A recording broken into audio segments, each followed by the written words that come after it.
Baik, selamat datang para peserta training penyusunan sistem jaminan produk halal atau SJPH dan implementasinya di industri halal. Assalamualaikum warahmatullahi wabarakatuh. Innal hamdalillah nahmaduhu wa nasta'inuhu wa nastaghfiruhu wa na'udzubillahi min syururi anfusina wa min sayyiati a'malina may yahdihillahu fala mudhillalah wa may yudhlil fala hadiyalah. Selamat pagi dan salam sejahtera untuk kita semua. Sebelumnya, izinkan saya memperkenalkan diri. Saya Sela sebagai moderator. Saya mahasiswa aktif program studi kimia UIN Syarif Hidayatullah Jakarta yang akan menjadi moderator pada hari ini.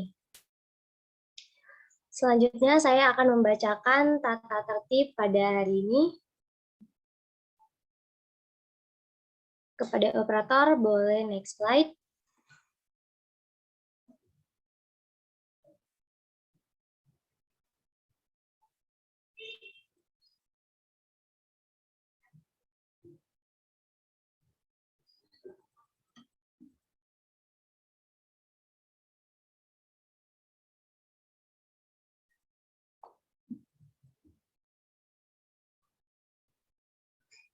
Baik, sepertinya sedang terkendala teknis, maka saya akan membacakan secara manual. Peraturan peserta training Dynasty Academy yang pertama yaitu link Zoom hanya untuk peserta yang terdaftar di Dynasty Academy. Yang kedua, akses Zoom akan dibuka 15 menit sebelum acara dimulai. Yang ketiga, peserta menghidupkan video dan mematikan suara mikrofon kecuali jika diminta oleh tutor atau panitia. Yang keempat, ID peserta training menggunakan format nomor peserta _ nama lengkap. Yang kelima, jika ada pernyataan peserta dapat mengajukan pertanyaan melalui chat Zoom dengan format nomor peserta _ nama lengkap. Dan yang keenam, peserta harap menggunakan pakaian yang sopan. Yang ketujuh, peserta wajib mengisi form absensi. Dan yang terakhir, koneksi internet dalam keadaan stabil. Baik, selanjutnya saya akan membacakan rundown acara yang akan kita lewati bersama-sama pada hari ini.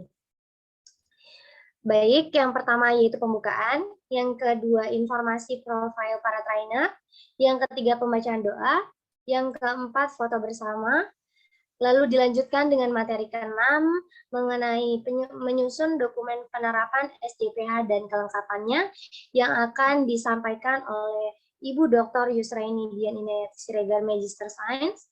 Lalu selanjutnya tanya jawab dan virtual break. Dilanjutkan dengan materi ke-7, yaitu mengenai melakukan penanganan produk yang tidak memenuhi kriteria halal, yang akan disampaikan oleh Ibu Asti Rosalia Hadini STPMA. Lalu dilanjutkan dengan tanya jawab. Selanjutnya ada post test mengenai materi 6 dan 7. Dilanjutkan yaitu dengan isoma. Selanjutnya ada materi 8 mengenai mengawasi bahan, proses, dan produk halal yang akan disampaikan oleh Ibu Dr. Yusraini Dian Inayati Siregar, Magister Science. Selanjutnya tanya jawab dan virtual break. Dilanjutkan dengan materi ke-9 yaitu mengenai melakukan audit internal penerapan SJPH oleh Bapak Wawan Somala SPI. Selanjutnya akan ada isoma mengenai sholat asar dan dilanjutkan dengan tanya jawab. Selanjutnya ada post test dari materi 8 dan 9. Dilanjutkan dengan penutup dan yang terakhir foto bersama. Baik, marilah kita buka acara pada pagi hari ini dengan membaca ayatul basmalah bersama-sama. Bismillahirrahmanirrahim. Untuk yang selanjutnya yaitu informasi profil para tutor PT Dynasty Arsvia Profesional. Boleh di next slide.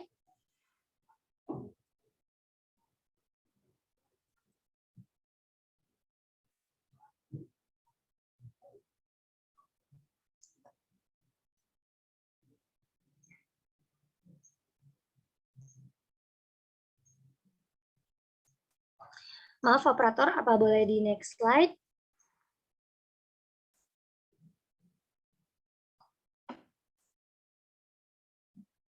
Oke, jadi para tutor yang ada pada training penyusunan sistem jaminan produk halal atau SJPH dan implementasinya di industri halal, yaitu ada Bapak Dr. Adi Riyadi Magister Science, Ibu DRA Emma Herawati Apoteker, Bapak Wawan Somal SPI, Ibu Asti Rosalia Hadini STPMA, Bapak Dr. Sandra Hermanta Magister Science, Ibu Dr. Yusraini Dian Inayati Siregar Magister Science, dan Bapak Dr. Mukmin Rauf MA.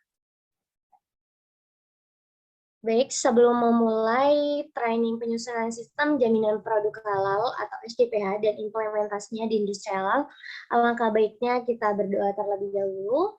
Marilah kita membaca surat Al-Fatihah bersama-sama. Berdoa dimulai.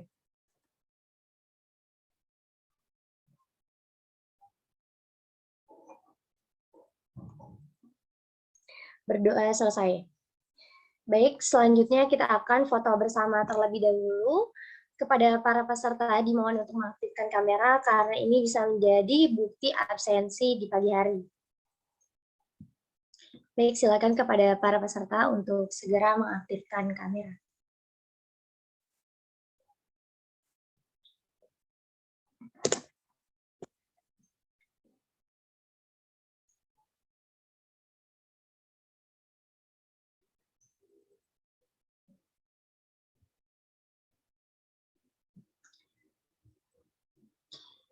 Diingatkan kembali kepada seluruh peserta dimohon untuk mengaktifkan kamera karena sebagai bukti absensi di pagi hari.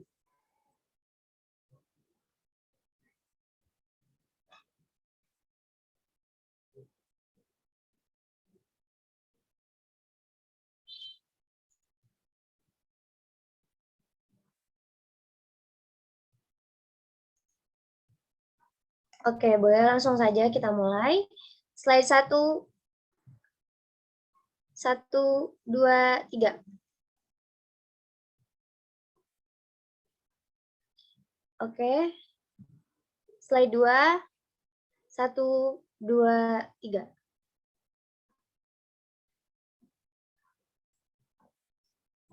Oke, baik kita memasuki gaya yang kedua, yaitu seperti telepon.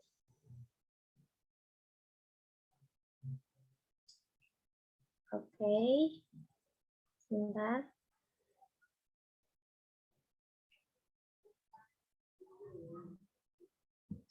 Sebentar. Oke, saya akan mulai hitung. Slide 1, 1, 2, 3. Slide 2, 1, 2, 3. Oke, baik. Terima kasih.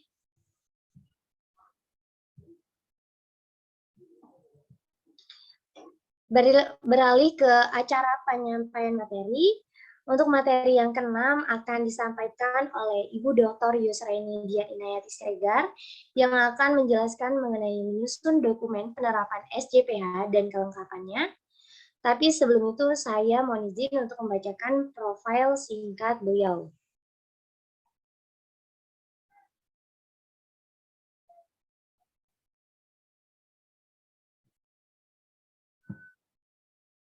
Oke, baik. Terima kasih. Profil singkat beliau yaitu, beliau bernama lengkap Yusraini Dian Inayati Siregar, lahir di Tapanuli Selatan, 12 Mei 1977. Beliau mengenyam pendidikan S1 di Universitas Gadjah Mada di program studi kimia, S2 di Institut Pertanian Bogor di prodi kimia, dan S3 di Universitas Indonesia di prodi ilmu kimia. Saat ini beliau tercatat sebagai tutor di Dinasti Akademi, senior konsultan di Dinasti Konsultan PT DAP, dosen di program studi kimia di UIN Syarif Hidayatullah Jakarta, trainer nasional PPH di BPJPH Kemenag RI, dan auditor halal serta bendahara di P3 JPH UIN Syarif Hidayatullah Jakarta. Baik, karena Ibu Yusra ini sudah hadir, saya akan sapa terlebih dahulu tutor kita yang pertama, yaitu Assalamualaikum Bu Yus. Waalaikumsalam. Apa kabarnya nih Bu Yus? Alhamdulillah, Alhamdulillah sehat semuanya juga ya, mudah-mudahan seperti itu. Amin, amin, alhamdulillah. Semoga sehat selalu ya Bu. Ya, amin. Baik, sudah siap ya Bu untuk menyampaikan materi ke-6 di hari kedua ini? Ya, insya Allah sudah siap. Alhamdulillahirrahmanirrahim. Baik Bu, untuk penyampaian materi berlangsung selama 60 menit, dilanjutkan nanti tanya jawab selama 30 menit. Baik, kepada Ibu Yusraini dipersilakan. Ya, terima kasih. Ini berarti sudah dari operator ya? Oke, ya. Oke. Assalamualaikum warahmatullahi wabarakatuh. Waalaikumsalam warahmatullahi wabarakatuh. Oke, dari kemarin saya juga sudah mengikuti dari hari pertama, dari pagi sampai sore. Alhamdulillah sudah mengikuti juga.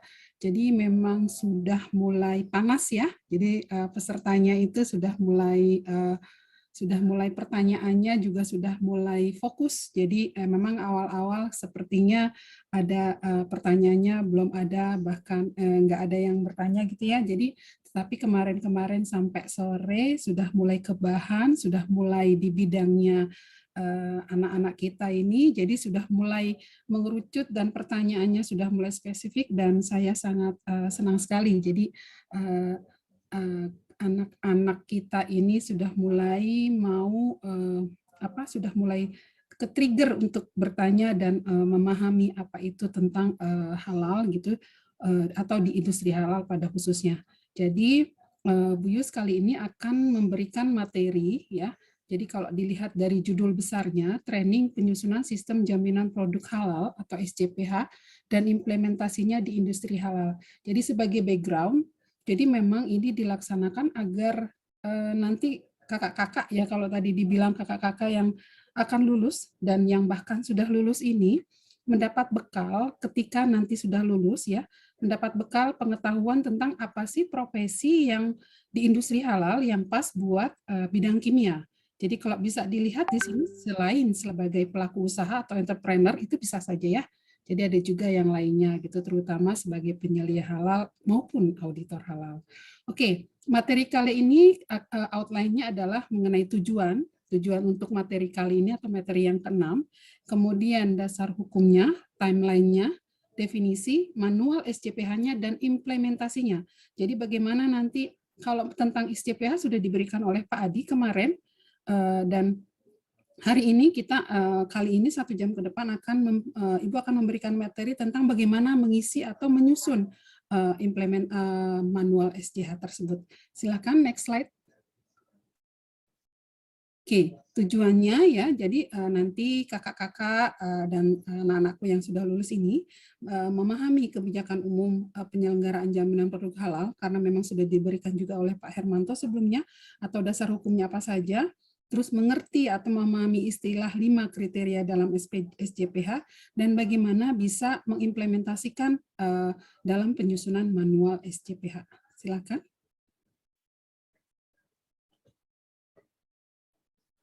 Next slide.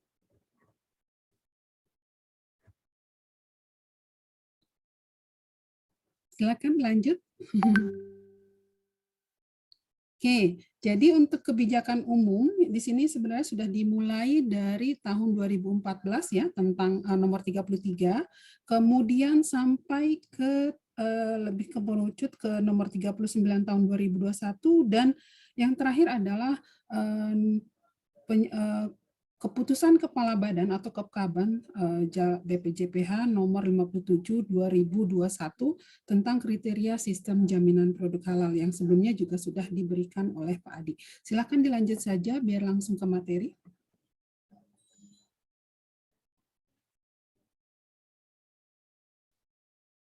Next slide, please. Oke, di sini juga kemarin saya sudah mendengar Pak Hermanto memberikan apa sih tujuan dari undang-undang ini. Yang pertama adalah memberikan kenyamanan ya dan kepastian ketersediaan produk halal bagi masyarakat dalam mengkonsumsi dan menggunakan produk, termasuk kita sebagai konsumen, meningkatkan nilai tambah kalau memang sebagai pelaku usaha untuk memproduksi dalam menjual produk halalnya. Mungkin itu yang memang tujuan utamanya. Oke, lanjut. Slide saya lumayan banyak, tetapi akan kita lihat mana yang oke. Di sini di PP 39/2021 pasal 135 ini, di sini disebutkan produk yang wajib yang bersertifikat halal itu produknya bisa berupa barang, bisa berupa jasa. Jadi untuk barang sini jelas itu sudah disebutkan makanan, minuman, obat, kosmetik, produk kimiawi. Justru ini adalah bidang kita ya, produk biologi, produk rekayasa genetik, barang gunaan yang dipakai atau dimanfaatkan. Bahkan untuk jasa, juga ada jasa penyembelihan, pengolahan, penyimpanan, pengemasan, pendistribusian, penjualan, dan atau penyajian. Dan penyajian ini bisa kita sebut sebagai yang namanya nanti kelompok produk dalam bentuk misalnya restoran, catering, dan sebagainya. Sedangkan untuk yang atas, barang itu adalah barang yang terkemas. Ya, jadi barang yang terkemas. Tapi yang di bawah ini jasa, ada jasa penyajian untuk restoran dan sebagainya, penyembelihan untuk RPH dan RPA. Terus untuk barang memang ditetapkan masing-masing oleh menteri. Terus untuk yang ini untuk produk kimia biologi itu untuk hanya obat dan kosmetik, sedangkan barang gunaan itu dispesifikkan hanya untuk bahan atau barang yang usulnya bahannya menggunakan hewan saja. Jadi tidak semua barang gunaan bisa disertifikasi ya. Jadi nanti akan ditelaah ini perlu sertifikasi atau tidak gitu. Kemudian untuk yang tadi jasa hanya terkait makanan, minuman, obat, dan kosmetik ya. Jadi ini bisa dilihat spesifikasinya masing-masing. Dan bidang kimia masuk di semua bidang ini, baik produk berupa barang maupun jasa. Jadi tepat sekali ketika anak-anak ini ikut untuk pelatihan ini sebagai bekal. Oke, lanjut silahkan.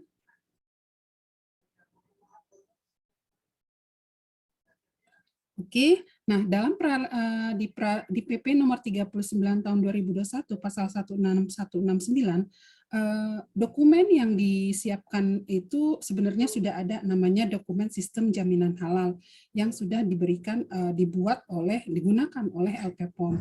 Nah, sejak tahun 2021 pemerintah dalam hal ini menyesuaikan dengan ketentuan peraturan pemerintah diubah berangsur-angsur digunakan menjadi SJPH. Next slide, dalam waktu kurun 3 tahun. Oke. Untuk timeline-nya juga saya mungkin anak-anak juga sudah ngerti ya. Jadi kalau makanan dan minuman itu sudah dimulai sejak 2019 sampai nanti kita masih ada waktu sampai 2024 gitu ya. Jadi memang berangsur-angsur. Untuk barang gunaan sudah dimulai 2021 sampai 2026 dan alat kesehatan sudah dimulai sampai bahkan 2034 gitu ya, tergantung alat kesehatan resiko A, B, dan C. Silakan lanjut. Oke, untuk definisi bisa kalian lihat, tetapi yang sering digunakan dalam pelatihan ini adalah SJPH. Itu kriteria sistem jaminan produk halal, mungkin mohon diingat gitu ya. Itu dasar penilaian atau penetapan jaminan produk halal yang meliputi 5 aspek. 5 aspeknya apa aja? Gitu ya, nanti ada komitmen dan tanggung jawab, bahan, proses produk halal, pemantauan dan evaluasi. Dan jaminan produk halal itu adalah JPH ya, kepastian hukum terhadap kehalalan suatu produk yang dibuktikan dengan sertifikat halal. Jadi JPH-nya produknya, sedangkan SJPH-nya adalah untuk dokumennya gitu ya, sistem. Nah, oke, kemudian produk tadi sudah disebutkan, produk itu barang atau jasa yang terkait dengan makanan, minuman, obat, dan kosmetik, kimia, produk biologi, produk rekayasa genetik, serta barang gunaan yang dipakai atau digunakan atau dimanfaatkan oleh masyarakat. Lanjut. Nah, tadi sudah Ibu sebutkan apa sih ada SJH dan SJPH. Jadi SJPH adalah sistem jaminan produk halal yang merupakan suatu sistem yang terintegrasi, disusun, diterapkan, dipelihara untuk mengatur bahan, proses produksi halal, produk, sumber daya, dan prosedur dalam rangka menjaga kesinambungan PPH. PPH itu adalah proses produk halal ya. Jadi di sini, nah SJPH dan SJH tadi sudah Ibu bilang sebelumnya SJH itu adalah digunakan oleh LPPOM MUI sebelumnya sudah ada 11 kriteria sistem jaminan halal. Nah kemudian berangsur-angsur sejak tahun 2021 SJH itu tetap boleh digunakan dan sampai sekarang juga masih digunakan itu berubah-ubah berangsur-angsur untuk dipindahkan menjadi kriteria SJPH, Sistem Jaminan Produk Halal oleh BPJPH sejak tahun 2021. Dari 11 kriteria menjadi 5 kriteria. Tetapi pada dasarnya ini merupakan hal yang sama.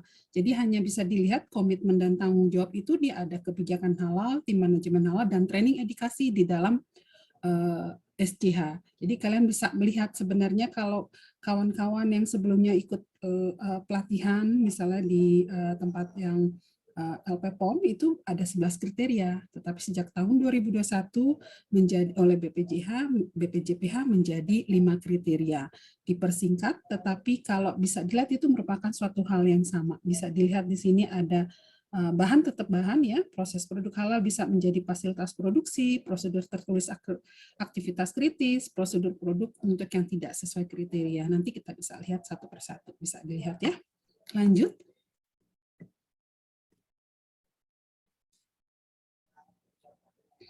Nanti di sini SJPH itu panduan untuk semuanya pelaku dalam industri halal.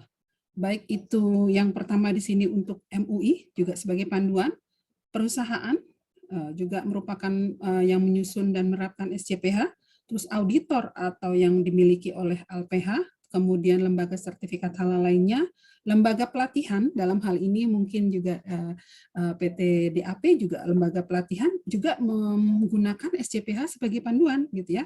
Kemudian yang Ibu beri warna hijau tua ini adalah dalam rangka sebagai profesi alumni kimia gitu ya, bisa sebagai penyelia halal dalam menyusun sistem jaminan produk halal, pengawas SJPH untuk melakukan pengawasan SJPH, auditor internal perusahaan untuk melakukan pemantauan, dan pimpinan puncak perusahaan untuk melakukan evaluasi SJPH. Kalian itu kan bisa diwarna yang kuning-kuning ya, satu juga perusahaan, baik itu pimpinan puncak ataupun memang berada di dalam perusahaan. Jadi ini SJPH ini mereka merupakan panduan dari segala lini ya, ada segala pihak tergantung kita berada di mana. Jadi SJPH merupakan panduan.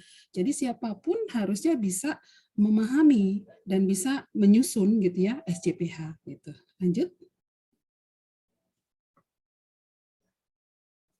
Silakan lanjut.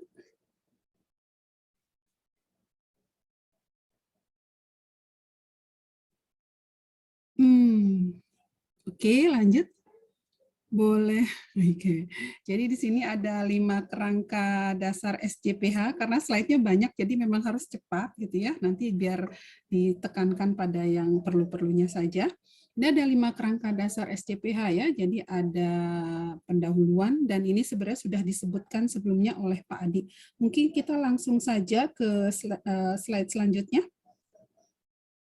Nah, kita sudah masuk ke bagaimana menyusun dokumen manual SJPH. Jadi kalau di sini manual SJPH merupakan salah satu syarat yang harus diupload ketika nanti menjadi pelaku usaha atau penyelia halal gitu ya. Dalam suatu perusahaan gitu kita nanti menjadi penyelia halal atau bahkan menjadi pelaku usaha, karena bisa menjadi penyelia halal sebagai pelaku usaha atau sebagai penyelia halal di perusahaan gitu ya. Nah, ini merupakan ada 3 bagian dan sudah disebutkan juga oleh Pak Adi sebelumnya. Ada kendali dokumen, di situ ada daftar isi dan sebagainya, pendahuluan dan kriteria sistem jaminan produk halal, ada 3 bagian. Nah, kita nanti akan mengisi semua 3 bagian ini akan diisi oleh penyelia halal gitu ya dalam hal ini. Maka dari itu kita akan belajar bagaimana mengisinya. Silakan lanjut. Nah, jadi untuk pendahuluan ini adalah informasi umum perusahaan, misalnya nama perusahaannya gitu ya, apa misalnya di sini PT DAP gitu ya, misalnya PT DAP bergerak di bidang yang lainnya gitu, makanan, minuman dan sebagainya. Nah, yang pertama adalah yang lebih itu adalah terkait dengan peraturan yang pertama adalah harus mempunyai NIB. Gitu ya. Jadi harus punya NIB, kemudian skala usahanya apa, nama pimpinan, alamat perusahaannya harus dijelaskan. Terus teleponnya atau alamat fasilitas produksi, karena ada perusahaan yang alamatnya di A dan fasilitas produksinya alamatnya di B, makanya disebutkan. Tapi ada juga yang alamat perusahaan dan alamat fasilitas produksinya di tempat yang sama. kontak personnya, nama mereknya apa. Jadi harus punya brand gitu ya, mereknya apa gitu ya. Nomor izin edarnya seperti sudah dijelaskan oleh Ibu Emma. Jadi kalau memang ada makanan, minuman gitu ya, ataupun obat dan kosmetik yang memang terkemas dan diedarkan harus punya izin edar. Nanti kalau bisa ketangkep gitu ya, kalau nggak punya gitu ya. Terus jenis produknya. Nah, jenis produknya ini nanti bisa kita lihat di KMA 748. Nanti akan Ibu berikan di grup ya. Apa sih Bu produk-produknya selain tadi makanan, minuman, emang secara garis besar ya, makanan, minuman, dan jasa ya, dan barang gunaan. Itu secara garis besar, tapi bisa di breakdown nanti di KMA atau Keputusan Menteri Agama nomor 748 tahun 2021. Nah ini deh pemasarannya apa nih? Kalau sekarang kan sudah banyak ya global ya kita ya, bahkan tidak hanya provinsi tetapi sudah mulai nasional gitu ya, walaupun kita pemesanannya online dan sebagainya gitu ya. Sistem pemasarannya retail atau non-retail. Jadi kalau retail itu dia punya brand langsung ke konsumen, B2C kalau istilahnya. Tetapi kalau non-retail itu kita istilahnya di dalam industri atau bisnis itu biasanya B2B. Jadi kita tidak ke konsumen langsung, tetapi ke bisa ke distributor dan sebagainya. Gitu ya, namanya istilahnya B2B kalau non-retail, tapi kalau retail B2C. Oke. Ya, nanti istilah-istilah yang kayak gini nanti kalian harus bisa. Untuk tujuannya, jadi bagaimana disusun untuk menjadi pedoman tadi untuk penerapan SCPH dan ruang lingkup dari SCPH ini mulai dari panduan penerapannya di perusahaan, mulai dari pembelian, ya proses, ya, penerimaan, proses, sampai ke nanti penyimpanan, distribusi dan sebagainya, maklon dan gudang semuanya, bahkan gudang sewa pun masuk di ruang lingkup dari SCPH ini, gitu ya. Lanjut.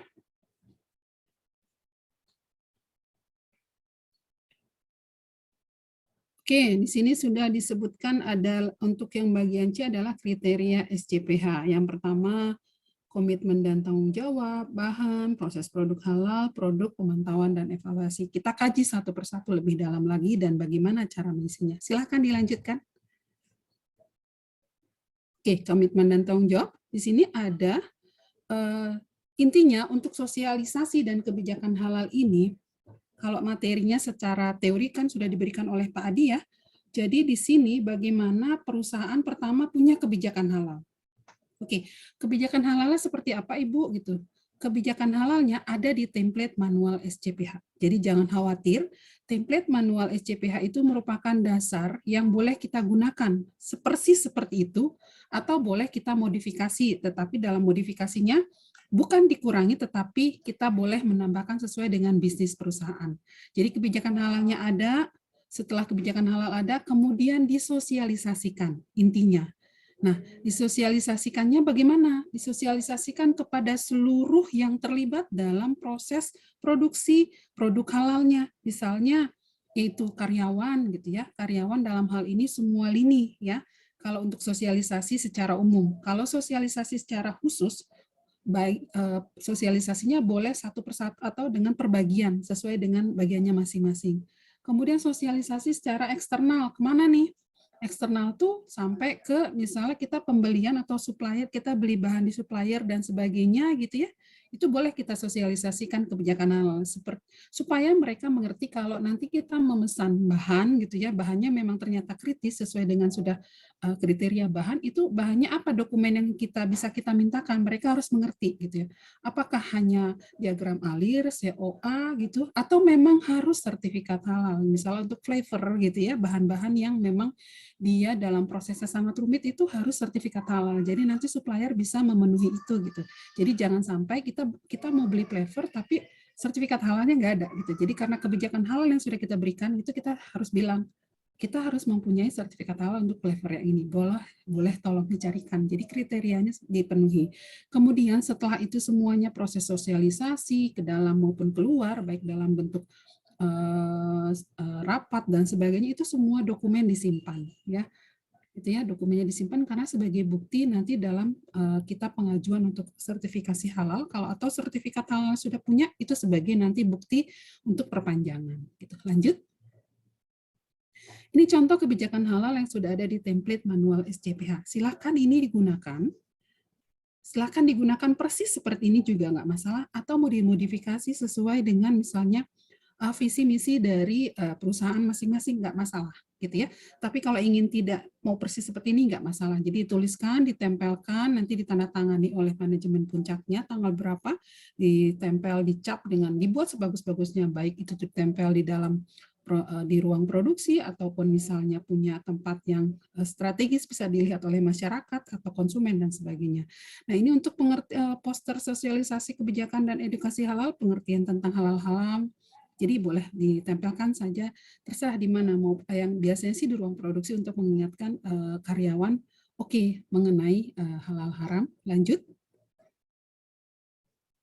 Di sini ada poster praktek penerapan SCPH, misalnya bagaimana, ini juga bisa kita gabung dengan sistem-sistem atau peraturan-peraturan yang lain, misalnya tentang bagaimana mencuci tangan dan sebagainya. Ini tidak hanya ini, boleh juga ditambah dengan yang lainnya. Silakan dilanjutkan. Kemudian tanggung jawab manajemen puncak, di sini ada beberapa hal yang harus disiapkan. Yang pertama adalah kalau ini sebagai teorinya, tetapi dalam prakteknya, kita manajemen puncak itu harus menyiapkan sumber daya manusia. Misalnya kita sebagai manajemen puncak, saya harus menyiapkan kalau ingin mendapatkan sertifikat halal, berarti saya harus menyiapkan manajemen yang sesuai. Misalnya berarti tadi saya harus menarik mempunyai penyelidik halal. Nah, penyelidik halal itu biasanya bidang kimia, biologi, dan sebagainya, itu sangat tepat sekali, walaupun sebenarnya S1 jurusan apapun bisa menjadi penyelidik halal. Tapi ketika menjadi dari lulusan bidang kimia, ini akan sangat tepat sekali untuk perusahaan-perusahaan yang memang menggunakan bahan-bahan kritis gitu ya. Jadi harus menyiapkan SDM sebagai penyelidik halal, kemudian menunjuk penyelidik halalnya, kemudian menetapkan penyelidik halalnya, timnya mana saja, berarti kan bagian-bagian ada kepala penyelidik atau ketua tim penyelidik halalnya, ada anggota-anggotanya yang ambil dari bagian-bagian yang memang aktivitas kritis, baik itu misalnya mulai dari pembelian, pemilihan bahan, berarti bagian tim pembelian ya, terus misalnya bagian produksi, bagian gudang, bagian distribusi, dan sebagainya, pokoknya yang ikut terlibat dalam proses produksi produk halal. Lanjut.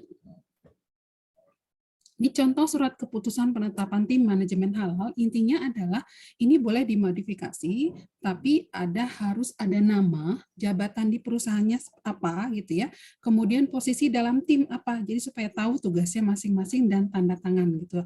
Kalaupun tidak tanda tangan nggak masalah, pokoknya tergantung dari keputusan atau di perusahaan seperti apa kalau mengeluarkan surat tugas atau surat atau SK gitu ya.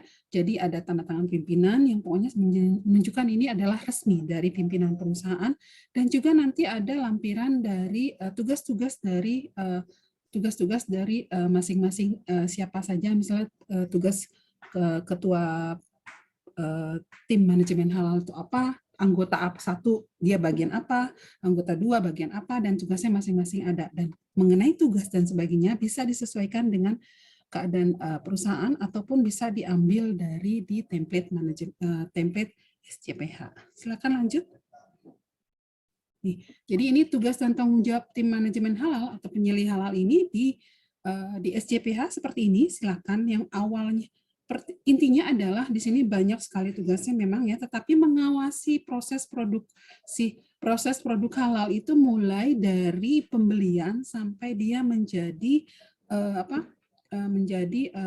produk gitu ya. Jadi menentukan tindakan perbaikan dan pencegahan, terus mengkoordinasikan proses produk halal, mendampingi auditor halal pada saat pemeriksaan gitu, karena beliau yang tahu semuanya gitu, menerapkan SCPH dan ketentuan peraturan perundangan terkait JPH, menyusun rencana JPH, menerapkan manajemen risiko dan pengendalian PPH, mengusulkan penggantian bahan jika ada proses penggantian bahan untuk dalam proses produksi gitu, apakah ini diperbolehkan atau tidak, mengusulkan penghentian produk atau produksi jika memang tidak memenuhi ketentuan PPH, membuat laporan pelaksanaan dan pengawasan, melakukan kaji ulang manajemen, menyiapkan bahan dan sampel pemeriksaan untuk auditor halal, menunjukkan bukti dan memberikan keterangan yang benar selama proses pemeriksaan oleh auditor halal gitu ya, dibantu oleh tim tentunya, bukan hanya ketua atau penyelidik halalnya saja. Lanjut.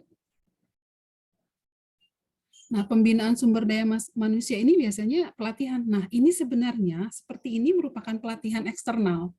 Jadi ini kalian ketika nanti sudah mendapatkan sertifikat dari sini kalian bisa klaim ini merupakan salah satu pelatihan ketika ingin menjadi penyelia halal. Walaupun memang belum menjadi ujian kompetensi, untuk kompetensinya memang berbeda. Tetapi kalau untuk latihan, untuk sosialisasi dan sebagainya ini bisa dipakai, diklaim ya. Nah, jadi pemilik usaha itu harus memberikan pembinaan gitu ya melalui pelatihan atau kompetensi di bidang yang sesuai. Kemudian pelatihan internal setelah melakukan pelatihan eksternal, jadi nanti si penyelia halal itu akan melakukan pelatihan internal, hal yang sama dilakukan di perusahaan untuk penerapan SCPH minimal setahun sekali. Terus kalau ada karyawan baru langsung juga dilakukan pelatihan, kemudian bukti-bukti semua pelatihan itu atau sertifikat, daftar hadir, foto kegiatan, dan materi yang digunakan evaluasi. Evaluasi itu berarti kayak di sini kan kita ada post-test ya. Nah, evaluasi seperti itu juga harus kita dokumentasikan sebagai bukti kepada nanti kalau ada audit ya, audit lapangan yang audit eksternal yang dilakukan oleh auditor, ini sudah tersedia dengan baik gitu ya, minimal setahun sekali. Oke, lanjut. Nah, ini contohnya daftar hadir pelatihan internal. Sebenarnya sih seperti standar ya, seperti biasa ya, yang intinya ada kapan dilaksanakannya, pematerinya siapa, materi yang disampaikan apa, karena pelatihan internal itu mungkin di perusahaan kan tidak langsung sekali kayak gini 3 hari gitu, mungkin di spare minggu ini, minggu depan, atau bulan ini, bulan depan, bulan berikutnya, itu nggak masalah dilakukan dalam skala waktu tertentu, nggak masalah sebenarnya, tetapi yang penting paham dan didokumentasikan. Daftar hadirnya siapa saja yang hadir gitu ya. Jadi ini nanti ditandatangani oleh ketua tim penyelia halal memang sudah dilaksanakan. Lanjut. Nah, untuk bahan, jadi saya pikir juga secara umum saja di sini diberikan intinya bahan kan tadi sudah kemarin sudah diberikan sudah diberikan titik kritis bahan ya oleh Bu Emma dan bagaimana cara dokumen yang tepat gitu ya selain sertifikat halal kan ada sudah diberikan ya, ini dokumennya apa gitu untuk ini. Jadi memang dalam kriteria bahan itu ada beberapa bahan yang harus mempunyai sertifikat halal dan boleh juga tidak menggunakan sertifikat halal tetapi memberikan dokumen pendukung lainnya. Jadi itu harus kita tahu. Jadi yang punya sertifikat halal itu ya jelas ya daging atau yang berupa bahan yang berupa hewan sembelihan gitu jelas dia harus punya sertifikat halal gitu ya, bukan dalam bentuk flowchart dan sebagainya tetapi memang harus sertifikat halal gitu ya. Kemudian proses-proses bahan-bahan yang proses-prosesnya sangat rumit itu dalam proses pembuatannya karena kalian di bidang kimia membuat fragrance, membuat flavor itu kan tahu sendiri ya, sendiri kayak apa. Mungkin satu flavor aja bisa dari puluhan gitu ya, puluhan bahan kimia gitu ya di sintesisnya. Jadi itu memang itu dianggap rumit gitu ya. Jadi memang harus fragrance, flavor dan sebagainya itu yang rumit prosesnya. Atau gelatin gitu ya. Kalau gelatin kalian tahu Ibu mendapatkan ceritanya pembuatan gelatin seperti apa mulai dari pengumpul tulang dan sebagainya, dibersihkan tulangnya dan sebagainya, kemudian dimasuk ke pabrik gelatin, diekstrak dan sebagainya, itu kan proses yang sangat rumit gitu, rangkaiannya juga sangat banyak gitu. Apakah tulangnya berasal dari tulang memang hewan ya, tapi hewannya hewan apa? Hewan babi atau hewan yang memang sapi dan kawan-kawannya, tetapi ketika babi jelas, ketika sapi apakah disembelih dengan syar'i atau tidak itu kan juga jadi memang harus punya sertifikat halal, kecuali memang ada kalau ikan ada juga sekarang gelatin ikan tetapi tetap juga harus menggunakan mungkin ada bahan tambahan lain di sana menggunakan sertifikat halal. Jadi untuk bahan di sini tugasnya penyelia halal itu memang harus mengawasi, jadi memang menggunakan bahan baku, bahan tambahan, bahan penolong semuanya itu bahan baku, bahan tambahan, bahan penolong ini semuanya bahan, walaupun digunakan sedikit sekali gitu ya, sedikit sekali gitu, itu tetap sebagai kita masukkan sebagai dalam bahan, baik itu bahan pencuci maupun bahan pengemas gitu ya, atau bahan sanitizer, bahan misalnya grease gitu, tapi memang bersentuhan dengan produk gitu ya, itu harus kita material dan produk itu harus kita masukkan dalam komposisi bahan nanti gitu ya. Kemudian menyusunnya sesuai dengan bahan yang digunakan itu apa saja, terus dia dokumen pendukungnya kita siapkan sesuai dengan peraturannya, tadi seperti sudah dibilang oleh saya dan Bu Emma sebelumnya, membeli dan menggunakan bahan dengan nama, merek, dan produsen yang tercantum dalam daftar bahan, gitu ya. Kemudian memelihara dokumen tersebut, jadi jika menggunakan bahan baru di luar daftar bahan, termasuk bahan lama gitu, tetapi misalnya mendapatkan alternatif gitu ya untuk produk lama, tetapi menggunakan bahan alternatif baru gitu, itu harus tetap minta izin. Apakah bahan ini boleh dipergunakan,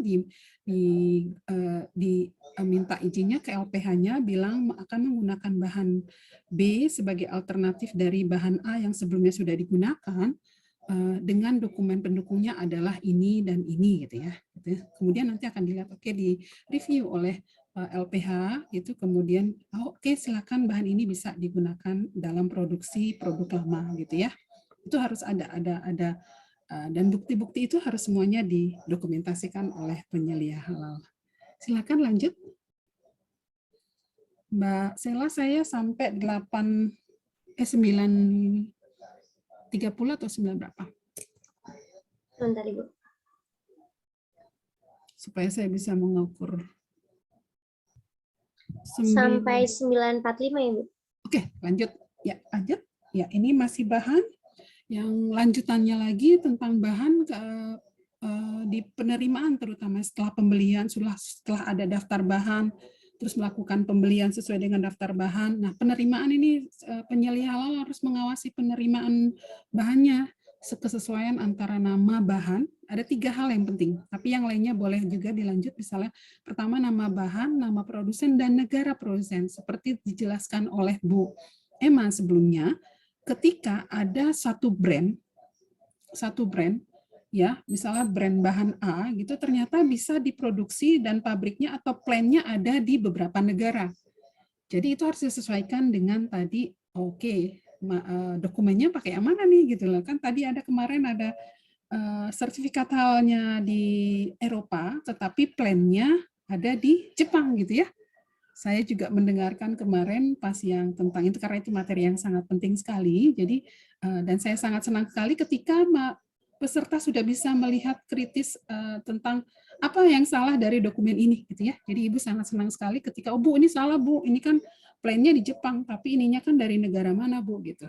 Ya, jadi sangat kritis. Jadi hal sepele tetapi sangat kritis sekali. Jadi memang harus melihat kesesuaian antara nama bahan bisa sama, nama produsen bisa sama, tetapi ternyata negaranya bisa berbeda. Jadi itu harus kita kritisi. Nah, formula atau formula atau resepnya ini juga harus didokumentasikan. Formula atau resep ini tidak tidak ujuk-ujuk formulanya ganti gitu, udah waktu auditor datang itu proses formulanya A, tapi ternyata nanti dalam proses perjalanannya formulanya menjadi B. Itu tidak boleh. Jadi kalau mau melakukan proses reformulasi harus proses izin dan sebagainya tadi, karena ada penggunaan bahan baru, produsen baru gitu kan ya, bahannya sama tetapi produsennya berbeda. Itu harus merasakan. Jadi harus mengikuti formula. Terus produksi, bagaimana cara produksinya, terus penggunaan bahan yang tidak tercantum dalam daftar halal, misalnya bagaimana ketika terlanjur dalam produksinya menggunakan bahan halal. Nanti akan dijelaskan satu persatu, pemantauan dan pemeliharaan, gitu ya, melakukan audit internal. Oke, lanjut. Nih, contoh daftar barang, bahan ya, sudah diberikan oleh Bu Emma sebelumnya. Intinya, awalnya adalah bagaimana kita melihat resep atau formulasi awalnya, karena perusahaan biasanya hanya orang tertentu yang memiliki formulasi atau resep. Nah, pertama dari resep dulu memang gitu ya, resepnya digunakan apa saja bahannya, kemudian di breakdown di daftar bahan halal. Dan dia harus punya nama mereknya, kemudian jenis bahannya apa saja, misalnya pakai itu bahan baku, bahan penolong gitu ya, kemudian produsennya disebutkan dari PT mana, negaranya apa, terus suppliernya kalau perlu kadang buat auditor sih tidak perlu nama supplier, tapi biasanya perusahaan sangat penting supplier ini karena mereka yang memasok bahan gitu ya. Kemudian lembaga sertifikat halalnya boleh misalnya ada LPH yang sudah ada banyak beredar, misalnya LPPOM, Surveyor Indonesia, atau nanti ada dari Sukovindo misalnya, ataupun dari yang lainnya. Kemudian nomornya, masa berlakunya sampai kapan. Kemudian dokumen pendukung lainnya kalau memang tidak ada sertifikat halal. Kan sudah disebutkan biasanya flowchart gitu ya, atau statement untuk yang alkohol gitu ya, statementnya tulis saja di situ surat ada fog free atau misalnya memang tidak bukan merupakan dari industri hammer gitu ya, tidak menggunakan proses fermentasi dan sebagainya gitu, memang menunjukkan ini memang dari proses kimiawi gitu atau proses sintes atau ngambil dari minyak mentah gitu ya.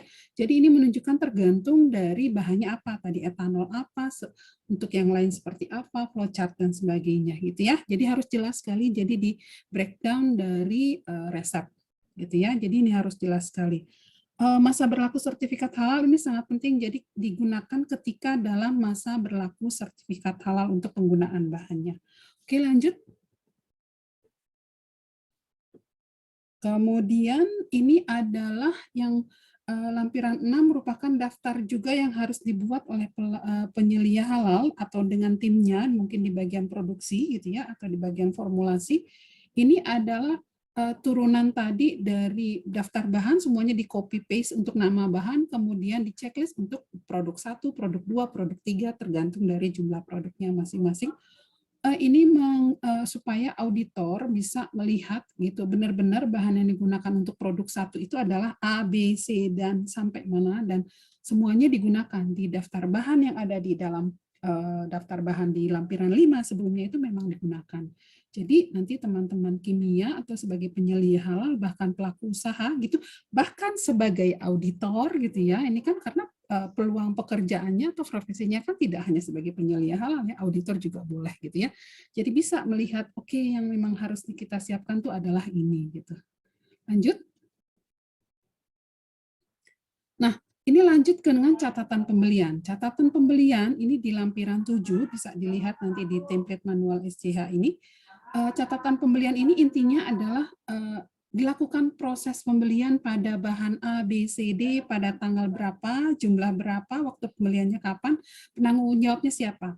Malah kalau perlu boleh ditambahkan, misalnya di sini kan hanya nama merek ya, padahal kita concern pada halal ini ada yang namanya produsennya gitu ya kan, produsen dan negaranya. Silakan boleh ditambahkan di sini, tetapi intinya setiap pembelian bahan itu sesuai dengan yang ada dalam daftar bahan. Jadi untuk mencegah kalau supaya mencegah nanti daftar bahannya nanti sesuai dengan ini memang bagian pembelian juga mempunyai daftar bahan halal yang sudah setujui atau yang memang sudah di approve atau memang yang diajukan adalah daftar bahannya harus pegang oleh setiap lini yaitu bagian pembelian.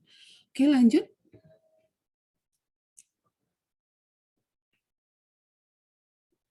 Ini untuk form pemeriksaan bahan, ini yang sangat penting sekali. Jadi kalau memang bagian pembelian dan bagian penerimaan bahan orang yang sama, nggak masalah gitu ya, dia tahu bahannya yang dipakai adalah ini. Tapi biasanya di perusahaan itu bagian pembelian, bagian penerimaan bahan itu adalah orang yang berbeda. Maka dari itu harus ada form pemeriksaan bahan. Jadi mulai tanggalnya berapa, terus nama mereknya, nama lokasi, dan lokasi produsen berarti sekalian nama negaranya di sana ya. Jadi nanti dicek sesuai atau tidak sesuai dengan daftar bahan, daftar ini. Jadi harus dilihat di sini gitu. Semuanya harus sesuai gitu ya. Nanti akan diperiksa oleh auditor ini gitu ya. Jadi sama teman-teman nanti kalau teman-teman sebagai penyelia halal, sebagai auditor gitu. Jadi sudah bisa juga karena penyelia halal itu sebenarnya juga pengawas, tapi pengawas internal. Kalau auditor itu adalah pengawas eksternal. Tetapi sama apa yang dilihat gitu juga sama gitu. Lanjut. Kita masuk ke bagian yang ketiga untuk proses produk halal gitu PPH, karena tadi kita sudah mulai dari kebijakan dan tanggung jawab gitu ya, komitmen tanggung jawab, kedua bahan gitu ya. Sekarang kita menginjak untuk kriteria yang ketiga, itu proses produk halal biasanya disingkat menjadi PPH gitu ya. Kalau Ibu bilang PPH berarti proses produk halal. Jadi di proses produk halal ini sebenarnya ada 3 bagian gitu ya. Ada 3 bagian penting yang harus kita ingat. Pertama lokasi, tempat dan alat, terus peralatan dan perangkat PPH ini sebenarnya serangkaian peralatan yang digunakan dalam proses PPH. Yang ketiga adalah prosedurnya, gitu ya. Jadi prosedur ini harus dimiliki oleh perusahaan. Jadi prosedurnya itu dimiliki, diterapkan secara tertulis dan terdokumentasi, terutama untuk aktivitas kritis. Apa saja itu, Bu? Mulai dari seleksi bahan baru, pembelian, penerimaan bahan datang, formulasi, produksi, pencucian fasilitas, penyimpanan bahan atau produk, transportasi, penarikan produk, dan kemampuan tiusur. Gitu. Jadi ini sangat penting di proses produk halal, gitu ya. Kalau untuk lokasi peralatan, intinya adalah wajib dipisahkan dan menjaga kebersihan untuk menjaga supaya tidak ada kontaminasi silang antar ada misalnya kalau ada najis, gitu ya. Itu intinya kalau untuk lokasi dan perangkat. Lanjut. Di sini di proses produk halal kita mulai dari lokasi dan tempat alat ya.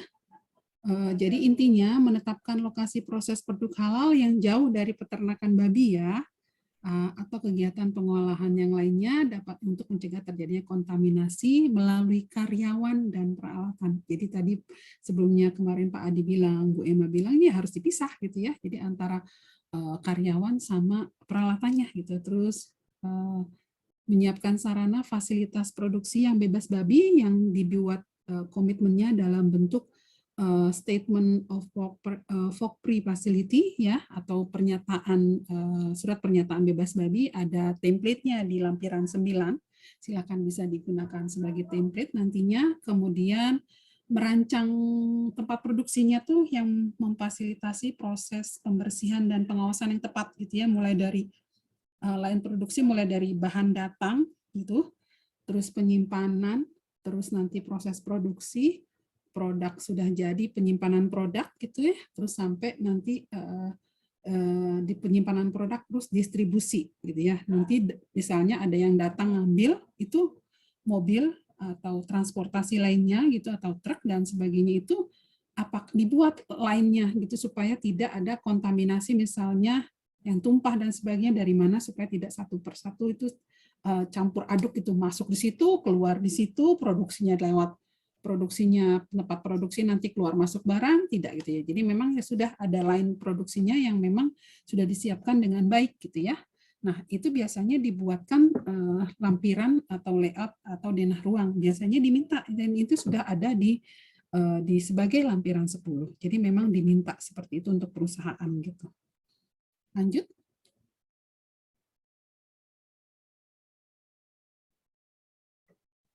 Nah, untuk fasilitas produksi secara besar, secara fasilitas produksi itu sebenarnya apa dulu gitu ya.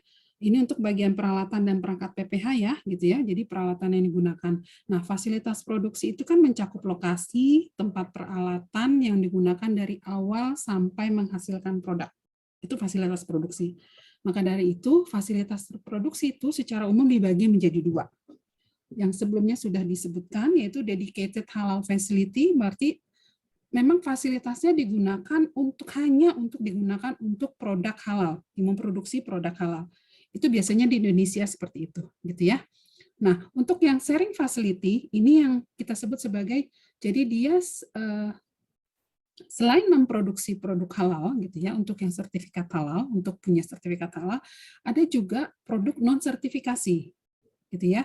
Jadi ini biasanya di luar negeri. Walaupun di Indonesia juga ada yang kayak gitu yang memang ada, tetapi ada syaratnya ketika ada sharing facility seperti apa gitu ya. Jadi harus ada, perusahaan itu harus membuat SOP gitu ya, standar operating procedure yang menjamin tidak ada kontaminasi jika kontak dengan bahan atau produk. Jadi harus bebas babi dan ada pencucian sebelum produksi. Jika ada kontak dengan bahan atau produk, maka diperbolehkan selama tidak ada kontaminasi, gitu ya. Jadi sharing facility ini ada beberapa macam, gitu ya. Biasanya untuk sharing facility yang intinya, kalau pertama harus bebas babi, gitu ya. Kalau untuk yang kena kontak produk dan bahan, gitu ya. Jadi masih dalam proses pembuatan, gitu. Belum di tempat yang jadi, gitu. Jadi itu harus ada yang namanya dia harus bebas babi. Dan kalaupun ini jadi harus ada SOP pencucian sebelum produksi. Gitu ya. Jadi ada dan seperti apa nanti bisa kita gali satu persatu. Nah, ketika nanti yang sharing fasilitas misal di luar negeri, gimana nih Bu di penyimpanan misalnya di gudang dan sebagainya. Selama dia bukan barang atau produk yang misalnya basah atau daging itu nggak boleh. Tapi ketika produknya memang satu pabrik tapi di tempat gudang nanti penyimpanan dipisahkan dan sebagainya, dia sudah terkemas dengan baik, sudah dibuat supaya tidak ada kebocoran dan sebagainya, ini lokasinya dikasih penanda yang baik. Misalnya ini yang ditulis ini memang non sertifikasi dan ini adalah yang sertifikasi, dikasih tanda. Dikasih tempat dan lokasi yang dalam satu ruangan nggak ada, tetapi dikasih rak yang berbeda, tetapi disebut ada SOP yang membuat dia tidak ada kontaminasi silang, gitu ya. Itu dalam satu ruangan. Tetapi kalau kemarin, bagaimana dengan misalnya ini ada misalnya sampling, nah tempat sampling itu juga harus diperhatikan, gitu ya. Ternyata sudah di sampling di pengambilan tempat samplingnya, scoopnya, gitu yang stainless steel itu sudah dipisah, gitu ya. Tetapi ketika pencuciannya di tempat yang sama, scoopnya itu, gitu, itu sama aja bohong, gitu ya. Jadi harus benar-benar kalau memang dia ada ada babi gitu ya, nggak mau, semua harus dipisah, orangnya, alatnya, semua lokasi dipisah gitu ya. Tapi ketika nanti di ujung-ujung itu ternyata pencucian scoopnya, tempat sampling itu ternyata di tempat yang sama, itu nggak boleh gitu ya. Jadi atau misalnya sudah semua dipisah gitu, tetapi ketika dimasuk lab mikrobiologinya di tempat yang sama ada penyatuan juga, itu juga nggak bisa gitu ya. Jadi sharing facility ini hanya untuk yang misalnya bebas babi gitu ya. Nanti ada proses pencucian sebelum melakukan produksi dan sebagainya, atau sesuai dengan misalnya ada bahan, tapi tetap benar ada proses pencucian di sana. Gitu ya. Lanjut. Di slide ini memang Ibu tekankan karena ini sangat penting sekali. Lanjut silakan. Ini lampiran 9, surat pernyataan bebas babinya dan diagram alir produksinya disesuaikan dengan kondisi masing-masing perusahaan. Untuk yang pernyataan bebas babi boleh diikuti seperti ini. Gitu. Lanjut. Lanjut. Oh, berarti ya. Sudah. Oh, kalau dedicated halal yang tadi yang tidak boleh, dia harus dipisah ya tadi. Biasanya RPH ya, RPA itu catering itu nggak boleh sharing ya, harus dedicated halal ya. Lanjut, hampir sama ternyata. Oke. Nah, untuk prosedur. Nah, untuk prosedur sebenarnya tadi kalau kita singkat ada di awal, di slide yang awal tadi itu untuk aktivitas kritis prosedur-prosedurnya harus ada gitu ya. Dan ini adalah untuk prosedur PPH sesuai dengan template yang diberikan di SCPH, ini mencakup semuanya, gitu ya. Tetapi ini disesuaikan dengan proses bisnis atau proses yang dilakukan di perusahaan masing-masing. Yang aktivitas kritisnya kadang di perusahaan A merupakan aktivitas kritis, di perusahaan B tidak menjadi aktivitas kritis, itu nggak masalah, gitu. Tetapi yang mengatur, mengikat semuanya adalah SOP, gitu ya.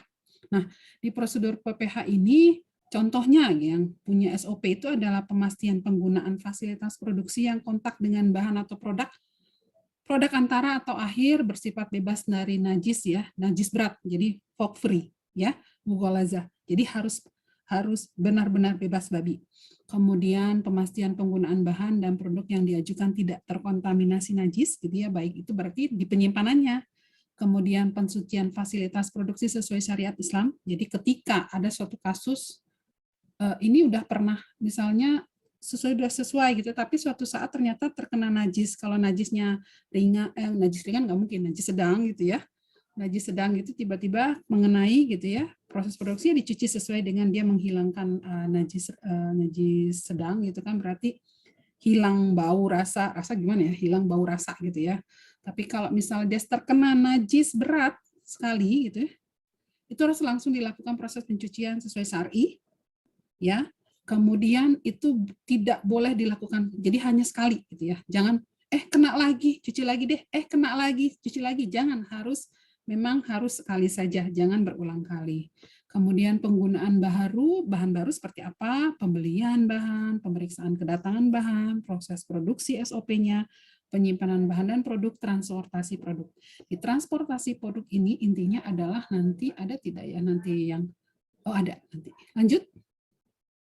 Seperti apa sih Bu gitu mungkin ada gitu. Lanjut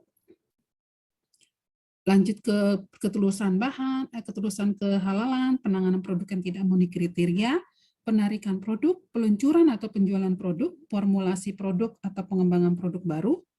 Nah, yang sebenarnya mulai dari 13, 14, 15, 16, 17 ini display produk, ketentuan pengunjung, penentuan menu, ini khusus yang catering dan restoran, ya, rumah makan dan sebagainya. Ini menggunakan ada penambahan seperti ini. Kalau untuk bahan terkemas atau produk terkemas biasanya tidak sampai ada ketentuan pengunjung, penentuan menu dan sebagainya.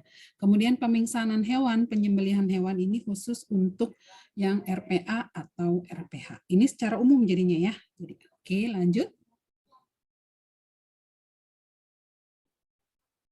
Kala, kita lanjut di SOP tadi yang untuk aktivitas-aktivitas kritis di sini Ibu buatkan secara sederhana. Mungkin kalau di di perusahaan masing-masing itu sesuai proses bisnisnya seperti apa ya, tetapi secara umum tuh di perusahaan tuh seperti ini alur produksinya, mulai dari proses seleksi bahan baru dan pengembangan produk barunya seperti apa, terus kan melakukan pembelian, terus kedatangan bahan dilakukan pemeriksaan, terus penyimpanan bahannya seperti apa supaya tidak ada kontaminasi silang, harus tertutup, pengambilannya menggunakan apa, misalnya dari ngambil dari gudang ke tempat produksi seperti apa, kemudian masuk lanjut ke tempat produksi, terus penyimpanan produk dan transportasi. Ini adalah alur produksi secara umum dan ini merupakan bagian-bagian aktivitas kritis. Di mana kok disebut sebagai aktivitas kritis, Bu? Betul ya. Kalau proses seleksi bahan baru kan ya ketika sudah ada daftar bahan, nah proses seleksi bahan baru, dia mau perusahaan ingin meluncurkan produk baru gitu loh. Kalau produk barunya menggunakan bahan-bahan yang sudah di-approve dari yang daftar bahan halal, nggak masalah. Tetapi ternyata ada bahan baru yang benar-benar belum melakukan bahan baru yang dokumennya misalnya apakah ini diperbolehkan atau tidak, itu harus prosesnya itu kritis berarti. Nah, pembelian juga gitu ya. Pembelian juga kalau si bagian pembelian sudah harus mengikuti pembelian daftar bahan. Nah, pemeriksaan kedatangan bahan juga kan bisa masuk bahan baru, bahan lain yang mereknya sama tetapi ternyata lokasinya berbeda. Ini merupakan bahan yang berbeda. Gitu ya. Nah, penyimpanan bahan kenapa, Bu? Di penyimpanan bahan itu kemungkinan saja misalnya dalam penyimpanannya itu langsung aja taruh gitu ya. Misalnya dia dalam bentuk karungan. Dia tidak ditaruh misalnya di tempat yang ditaruh aja di pojokan gitu, langsung ke lantai gitu, terus nanti bisa saja dia habis itu hanya diikat atau ikatnya tidak lepas, tidak kuat, berarti kan nanti kan terbuka gitu kan ada kontaminasi dari yang apa dan sebagainya. Penyimpanannya ini harus benar-benar dibuatkan dalam kondisi sesuai dengan supaya bahannya secara mutu dia tetap sama gitu, tetap kualitasnya baik dan memang juga tidak terkena najis misalnya apapun kotoran dari misalnya binatang dan sebagainya. Jadi memang ini tempatnya memang merupakan kritis. Produksi juga bagaimana gitu kan. Terus penyimpanan produk sama juga walaupun dia sudah dalam bentuk terkemas, dia sudah terkemas dengan baik tetapi tempatnya tadi saya misalnya dia nggak pakai palet gitu ya. Langsung ke lantai gitu, nanti kelembapannya dan sebagainya ternyata jadi bocor gitu ya.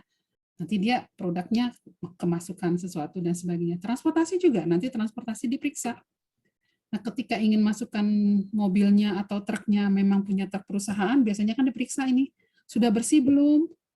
Gitu ya, selain supirnya siapa, ini nomor plat mobilnya berapa, berangkat kemana, dan sebagainya, itu kan juga tetapi juga harus yang satu untuk concern halal itu, dia sudah bersih belum dari najis. Gitu. Ya, lanjut. Jadi sini jadi saya sudah jelaskan secara singkat tadi di alur di perusahaan seperti apa. Jadi harus kalau penggunaan bahan baru itu harus meminta persetujuan penggunaan bahan tersebut ke BPJPH dan LPH dalam prosesnya supaya menggunakannya. Nah, bagaimana caranya? Di sini ada template-nya kalau nggak salah. Coba lanjut. Nah, ini salah satu template-nya di lampiran berapa nih? Lampiran 11 kayaknya ya.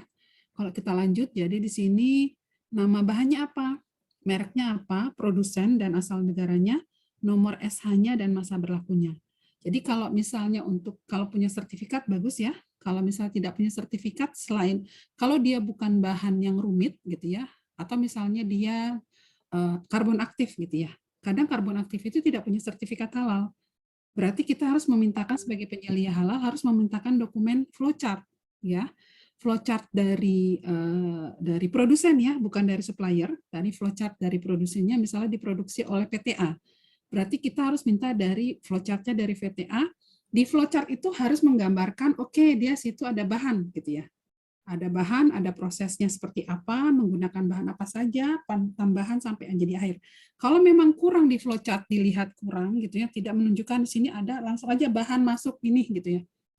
Pokoknya bahannya tidak disebutkan dia apakah dia dari nabati atau dari tulang gitu ya. Misalnya untuk penggunaan pembuatan karbon aktifnya, berarti harus kita mintakan lagi dari perusahaannya menunjukkan kalau bahannya itu apa gitu.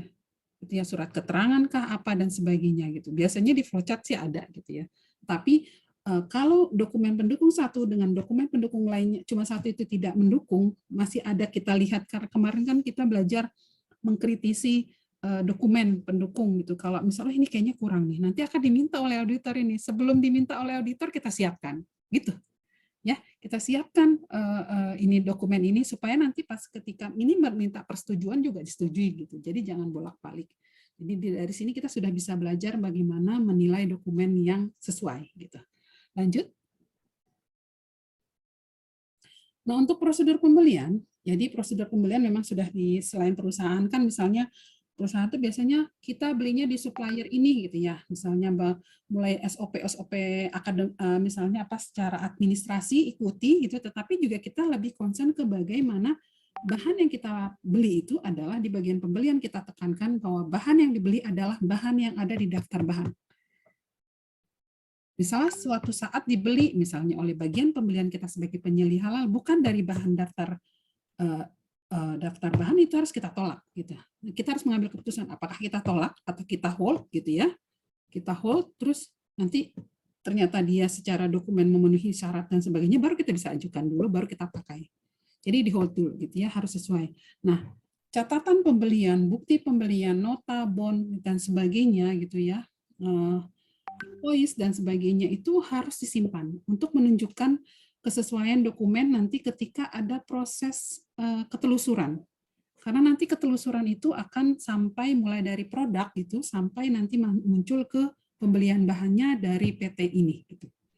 Atau dari supplier ini tapi memang betul ini mereknya adalah ini dengan lot number ini dan sebagainya. Jadi memang harus disimpan pada lampiran 7 catatan pembelian bahan. Lanjut. Kita masih ada sekitar 20 menit lagi ya Mbak Sela ya. Lanjut.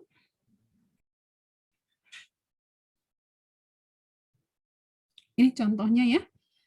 Catatan pembelian bahan, catatan penyimpanan bahan dan produk ini supaya nanti terlihat bagaimana penggunaan bahan, terus produksi produk seperti apa. Sebenarnya ini boleh dipisah ya, penyimpanan bahan sendiri, penyimpanan produk sendiri. Jadi disesuaikan dengan kondisi masing-masing. Di sini hanya template, boleh dimodifikasi. Jadi nanti ketika auditor meminta mana catatan penyimpanan bahannya, stoknya seperti apa. Karena kan bahan kan ada stocking ya, ada kartu stok gitu masing-masing. Oh bahan A ini digunakan ini dari sini tanggal segini berapa kilo atau berapa gram. Nah nanti produk yang sudah jadi ada di sini stocking produk juga gitu kelihatan nanti kesesuaian antara proses penggunaan bahan sampai menjadi produk itu harus seimbang gitu ya.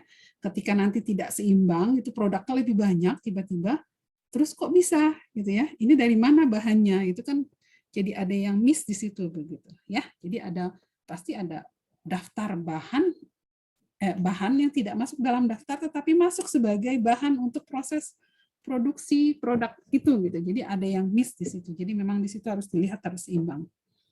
Oke, lanjut. Untuk 5 dan 6 prosedur produksi dan penyimpanan produk ya sama. Tersedia prosedur produksi, bagaimana jangan hanya menggunakan bahan-bahan yang dalam daftar bahan halal. Diagram alirnya boleh bisa, contohnya menyimpan dan bahan dan produk yang bersih dan menjaganya supaya terhindar dari najis, mencatat, dan perusahaan menyimpan semuanya dalam pelaksanaannya. Lanjut.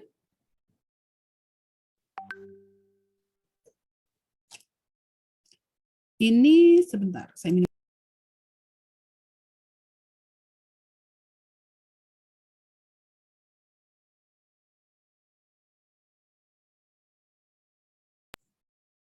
Mohon izin, tadi saya minum dulu sebentar.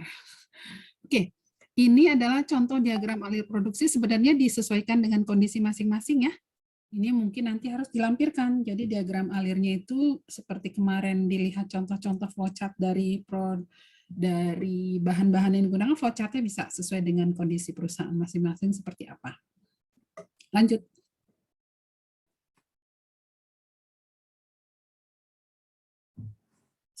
Ini catatan hasil produksinya boleh seperti ini atau disesuaikan dengan masing-masing. Intinya adalah stocking gitu ya. Jadi untuk mengetahui tadi keseimbangan antara penggunaan bahan dan hasil produksinya seperti apa. Apakah seimbang atau tidak gitu. Jadi kelihatan. Oke, lanjut. Oke. Hal yang harus dikritisi juga adalah proses pencucian atau pencucian juga bisa ya. Jadi pencucian gitu, kalau pencucian kan berarti sudah terkena najis. Intinya proses pencucian ini harus sesuai dengan misalnya kalau memang terkena najis itu sesuai dengan masing-masing ya. Apakah dia najis, kalau najis berat tadi saya udah bilang hanya boleh sekali, najis sedang dan najis ringan. Menurut saya najis ringan nggak ada ya, najis sedang biasanya terkena najis. Proses pencuciannya sih sebenarnya proses pencucian yang sudah dilakukan itu SOP-nya nanti akan diperiksa menggunakan apa, apakah hanya menggunakan air gitu, apakah menggunakan air, sabun dan sebagainya.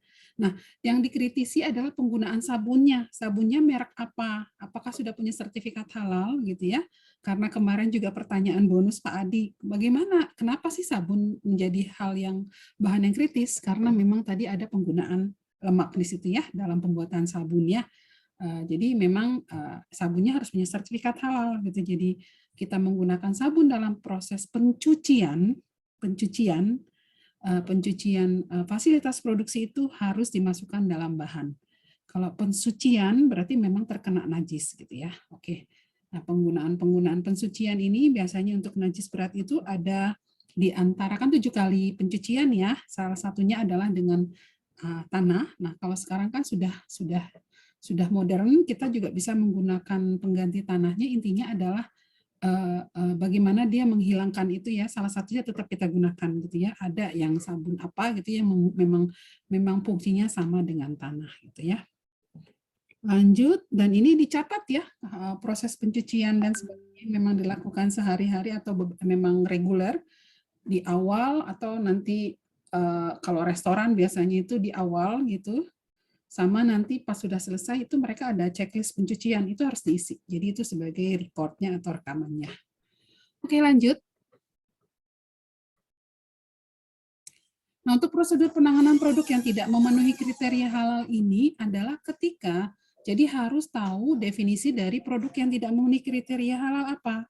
Jadi adalah definisinya dalam proses produksinya terkena gitu baik dari bahan penyimpanan terus proses produksinya terkena najis gitu ya, atau misalnya sudah di akhir pun terkena najis ini dan seperti apa, apakah ini sudah jadi gitu ya, apakah ini nanti akan pertama harus ditelusur dulu di mana kenanya supaya kita bisa menarik bahan atau proses produksinya yang kita tahu itu penyebabnya harus kita tahu di mana gitu ya.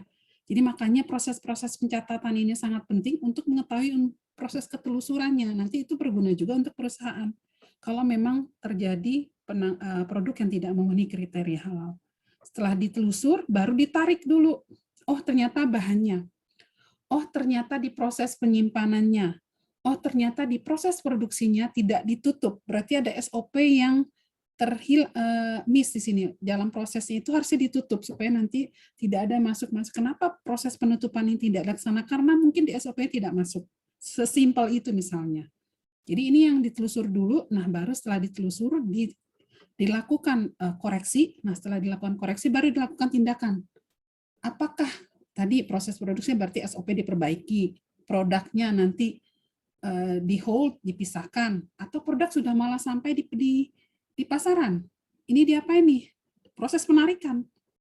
Setelah semua dipisahkan dan sebagainya, tindakannya, berarti apakah nanti dihancurkan atau dimusnahkan gitu ya, karena tidak misalnya sudah intinya sudah menjadi tidak bisa digunakan. Seperti apa dan sebagainya nanti akan dijelaskan lebih lanjut di bagian yang contoh-contoh spesifiknya. Tetapi intinya SOP harus ada untuk hal ini walaupun misalnya tidak terjadi. Nah, ini harus sebagai tindakan pencegahan. Kalau terjadi, buktinya harus disimpan. Proses-proses pencatatannya gitu ya, sesuai dengan SOP. Lanjut. Prosedur peluncuran atau penjualan produk, jadi harus ada SOP-nya. Misalnya peluncuran produk baru gitu ya, untuk kayak gini seperti apa gitu ya. Peluncuran produk baru misalnya dengan brand yang sama tidak boleh diluncurkan dulu sebelum dia perusahaan melakukan misalnya untuk restoran, misalnya restoran donat ini gitu ya, misalnya punya donat ini terkenal misalnya, dia mau meluncurkan produk donat dengan topping yang berbeda, misalnya topping yang sedang in nih, misalnya dia bikin juga ikut misalnya ada coklat apa, merek apa ditaruh di atasnya gitu ya. Itu mereka nggak boleh meluncurkan itu, di SOP-nya harus termunculkan kalau itu produk dengan brand yang sama itu harus disertifikasi dulu baru boleh diluncurkan. Jangan misalnya dia meluncurkan itu tanpa melakukan proses sertifikasi. Karena memang harus diaudit dulu, gitu ya. Jadi SOP-nya harus itu.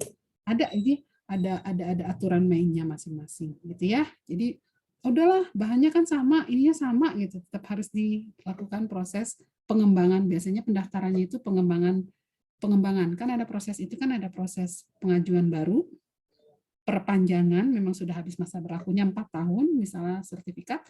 Dalam 4 tahun itu dia ternyata ada pengembangan gitu setiap tahun gitu ya, atau rencana pengembangan 2 tahun sekali gitu ya.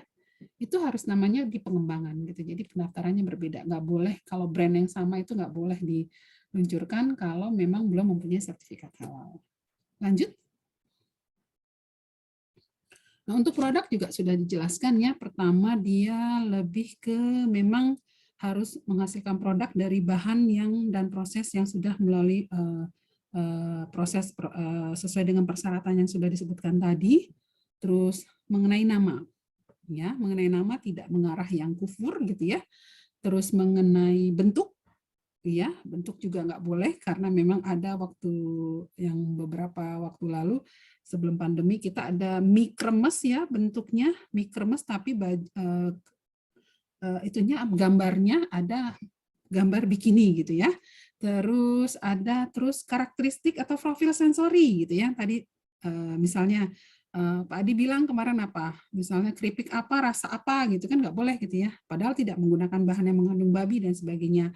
Atau sekarang kan kita ibu-ibu ya biasanya ya, Ibu Yus misalnya punya kelapa tart.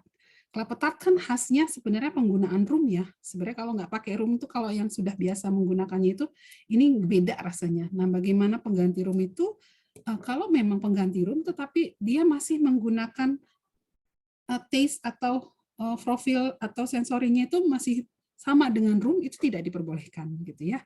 Jadi jelas-jelas harus diganti gitu bukan menggunakan mirip rum atau memang dia profilnya sama dengan rum. Ya sudah ganti saja dengan vanila atau apa memang dia vanila baunya gitu. Jadi hal-hal seperti itu yang tidak diperbolehkan.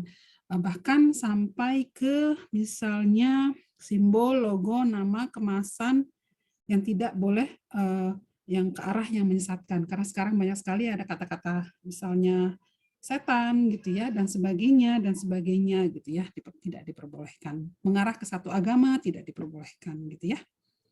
Lanjut, ada nggak contohnya? Kayaknya Ibu beri contoh deh. Lanjut. Oke, contohnya di sini apa? Coklat Valentine, itu tidak diperbolehkan. Kalau misalnya bahasa anak Valentine gitu ya. terus mie setan, minuman rasa bir gitu ya, atau bir 0% gitu, roti rasa daging babi, pasta bikini dan sebagainya itu tidak diperbolehkan. Terus tadi satu lagi, mendaftarkan setiap produk baru untuk eceran itu dengan merek yang sama untuk dipasarkan harus sudah disertifikasi sebelumnya, ya, karena nanti membingungkan masyarakat gitu ya, dengan brand yang sama ternyata ini disertifikasi, ini tidak disertifikasi. Jadi supaya masyarakat tidak bingung, konsumen tidak bingung, kita tidak bingung, oh kalau brand ini mah udah sertifikasi gitu ya, pasti udah kita bisa pakai gitu. Kan kita tahu misal kita punya andalan kita ya, brand mie kita yang ada di luar negeri, itu kan dia punya brand satu brand tapi kan banyak jenisnya, variannya itu mau nggak mau setiap dia meluncurkan varian baru dia harus melakukan sertifikasi dulu gitu ya. Jadi kita aman gitu menggunakan, oh ya ini udah punya sertifikat lah gitu. Lanjut. Nah, untuk identifikasi ketelusuran halal. Nah, di sini perusahaan nanti ya penyelia halal harus melihat adakah SOP yang mampu membuat proses identifikasi dan ketelusuran halal ini. Jadi SOP-nya harus ada. Jadi dibuat SOP-nya bagaimana gitu. Makanya SOP ini sih sebenarnya kita proses ketelusuran halal itu sebenarnya dari mana gitu. Yang paling biasa adalah ketelusuran halal itu harus kita jamin di setiap kegiatan. Maka dari itu pencatatan setiap kegiatan itu harus ada. Jadi SOP-nya dari mana sih, Bu? Biasanya contoh yang paling simpel itu dari kemasan. Jadi kalau kita membuat produk gitu ya, kita punya kode tersendiri untuk setiap produknya. Ini contoh kode produksi dari misalnya tahunnya, kemudian kode internalnya mungkin ya, kode internal gitu misalnya itu dilakukan batch keberapa atau apa terserah dari kode internal, kemudian bulan produksinya sama tanggal produksinya. Jadi kode internal itu biasanya masing-masing. Karena misalnya kan satu alat dia tapi dia punya batch berapa, atau alatnya sama tapi untuk alat yang ke-1, kedua, ketiga dan sebagainya. Atau bisa juga waktunya, terserah, jadi tergantung dari kode internalnya. Nah, dari sini tuh bisa kita melihat diketelusur ke catatan produksi atau di penyimpanan. Oh, di penyimpanan tuh tanggal kode segini tuh ada di penyimpanan tanggal segini. Gitu terus, atau terus kita telusur lagi ke bagian proses produksi. Gitu kan? Di proses produksi misalnya tanggal 1 gitu. Bulan ini dengan kode internal ini, di kode produksi bisa dicatatannya dilihat gitu, terus nanti bisa kita lagi telusur lagi kita masuk ke arah misalnya pengambilan bahan gitu ya, penimbangan bahan dan sebagainya, apakah benar sesuai dengan bahan yang digunakan adalah bahan A gitu ya, gitu dengan merek ini gitu. Nanti ditelusur lagi ke bagian penerimaan bahan datang dan pembelian. Itu bisa ditelusur dan makanya saya bilang kok nyatet mulu ya Bu ya gitu, karena memang salah satu nanti ada yang kita lihat itu adalah bisa nggak mampu telusur nggak untuk produk ini gitu. Jadi SOP-nya harus dibuat untuk mampu telusur gitu. Jadi dibuat seperti yang tadi Ibu bilang. Oke, mampuan telusur itu dimulai dari kode produksi. Jadi kode produksi ini adalah ini, ditelusur lagi ke sini bagian ini di catatan ini bagian form ini gitu. Nanti telusur lagi ke bagian form ini dan sebagainya. Nanti kalau ada auditor atau pas waktu audit itu di audit di tempat, di lokasi atau on-site audit, itu kelihatan dan akan diminta catatan tersebut. Kita sebagai penyelia halal atau pelaku usaha gitu ya, itu bisa menyediakannya gitu. Jadi semuanya sudah ada gitu. Jangan tenang aja, semuanya sudah ada gitu ya. Nah, kode produksi ini tergantung dari perusahaan masing-masing mau bikinnya seperti apa gitu ya. Jadi semuanya ini harus terdokumentasi. Jadi ini contoh-contohnya ya, bisa dilihat, bisa dari expirednya juga bisa gitu ya, karena expired nanti dia akan tulis kalau expirednya masanya 1 tahun gitu ya. Oh jadi dia akan melihat oke, jadi di SOP akan terlihat dari masa expired akan mundur 1 tahun gitu. Oke lanjut, 4 menit lagi ya. Pemantauan dan evaluasi di sini. Jadi setelah melakukan ini adalah kriteria kelima, pemantauan dan evaluasi isinya adalah audit internal dan kaji ulang manajemen. Ini harus dilakukan, SOP-nya harus ada. Intinya, audit internal adalah pekerjaan dari penyelia halal. Penyelia halal harus melakukan audit internal untuk semua kriteria, gitu ya. baik nanti penyelih halalnya untuk bisa audit internal tetapi harus langsung secara silang. Jadi audit internal ini ada template-nya nanti di halaman terakhir itu yang dilakukan minimal 1 tahun sekali untuk pemantauan penerapan SJPH. Gitu ya. Jadi nanti kan ada tim manajemen halal tuh, ada ketua, anggota, dan sebagainya. Dan anggotanya kan di teman-teman dari bagian pembelian kah, dari bagian seleksi bahan baru, bagian produksi, distribusi, gudang, dan sebagainya. Itu boleh menjadi memang tim manajemen halal nanti si ketua manajemen halal itu atau penyelih halal akan membagi. Nanti si distribusi akan mengaudit produksi ya. Nanti produksi akan mengaudit saya sebagai penyelih halal karena nanti untuk kebijakan halal dan sebagainya kan bagian dari bagiannya penyelih halal ya. Nanti pemantauan dan evaluasi bagian penyelih halal itu nanti diaudit oleh masalah bagian produksi gitu. Jadi jangan tim penyelih halal itu dia mengaudit dianya sendiri, tetapi harus orang lain gitu ya. Terus evaluasinya berarti melaksanakan kaji ulang manajemen. Kaji ulang manajemen itu adalah dilakukan biasanya di akhir tahun setahun sekali gitu untuk melakukan mengevaluasi di audit internal sudah dilakukan nggak isi-isinya itu sudah benar belum? Apakah sudah sesuai? Kalau belum sesuai, bagaimana cara pencegahannya gitu, dicari alasannya, terus bagaimana cara pencegahannya, terus bagaimana mengatasi masalahnya, dan itu dirangkum di dalam evaluasi atau kaji ulang manajemen yang dilakukan minimal 1 tahun sekali dan harus dalam bentuk didokumentasikan. Jadi SOP-nya harus ada gitu ya. Kalaupun melihat SOP-nya secara umum bisa dilihat di template manual SJPH. Lanjut, Mbak. Nah, ini contoh form daftar periksa audit internal. Tinggal diikuti saja, misalnya kebijakan halal sudah dilakukan belum? Oke, sudah dilakukan ya, dan bukti pemenuhannya apa? Ditempel di sini, kaji ulang, kebijakan halalnya tuh ada ditempel di mana-mana, misalnya terus aja di mana gitu. Apakah sudah disosialisasikan dan sebagainya, seperti apa? Nanti akan dilakukan lebih dalam lagi ya, apa aja pertanyaannya. Oke, lanjut. Dan ini risalah kaji ulang manajemen sebenarnya sih seperti notes ya, kayak notulennya gitu ya, apakah sudah dilakukan komitmen dan manajemen, komitmen dan tanggung jawab ini sudah dilakukan dengan baik belum? Oke, sudah dilakukan dengan ini gitu. Itu tulisannya dibikin notulennya siapa aja yang hadir dalam hal ini, risalah kaji ulang manajemen puncak harus hadir atau perwakilannya ya. Gitu.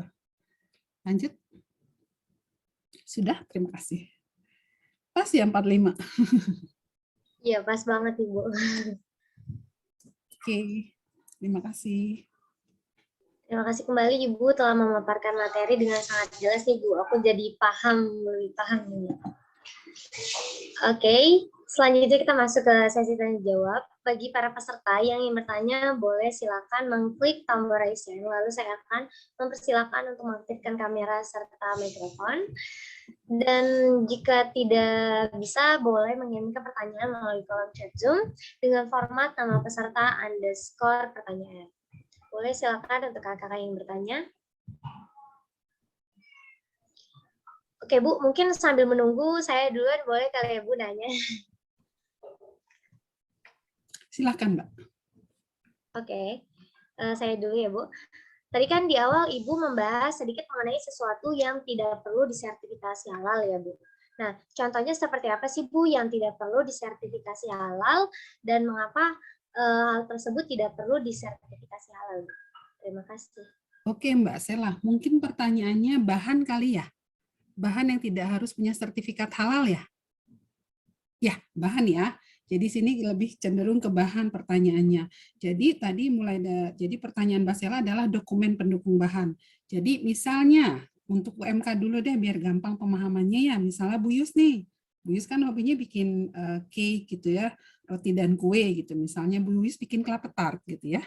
Bu Yus bikin kelapa tart itu bahan-bahannya mulai dari kelapa, daging kelapa, air kelapa, gula pasir gitu kan, terus ada tepung terigu, ada tepung maizena, ada susu, apalagi ada flavor vanilla gitu kan, gitu ya, ada telur.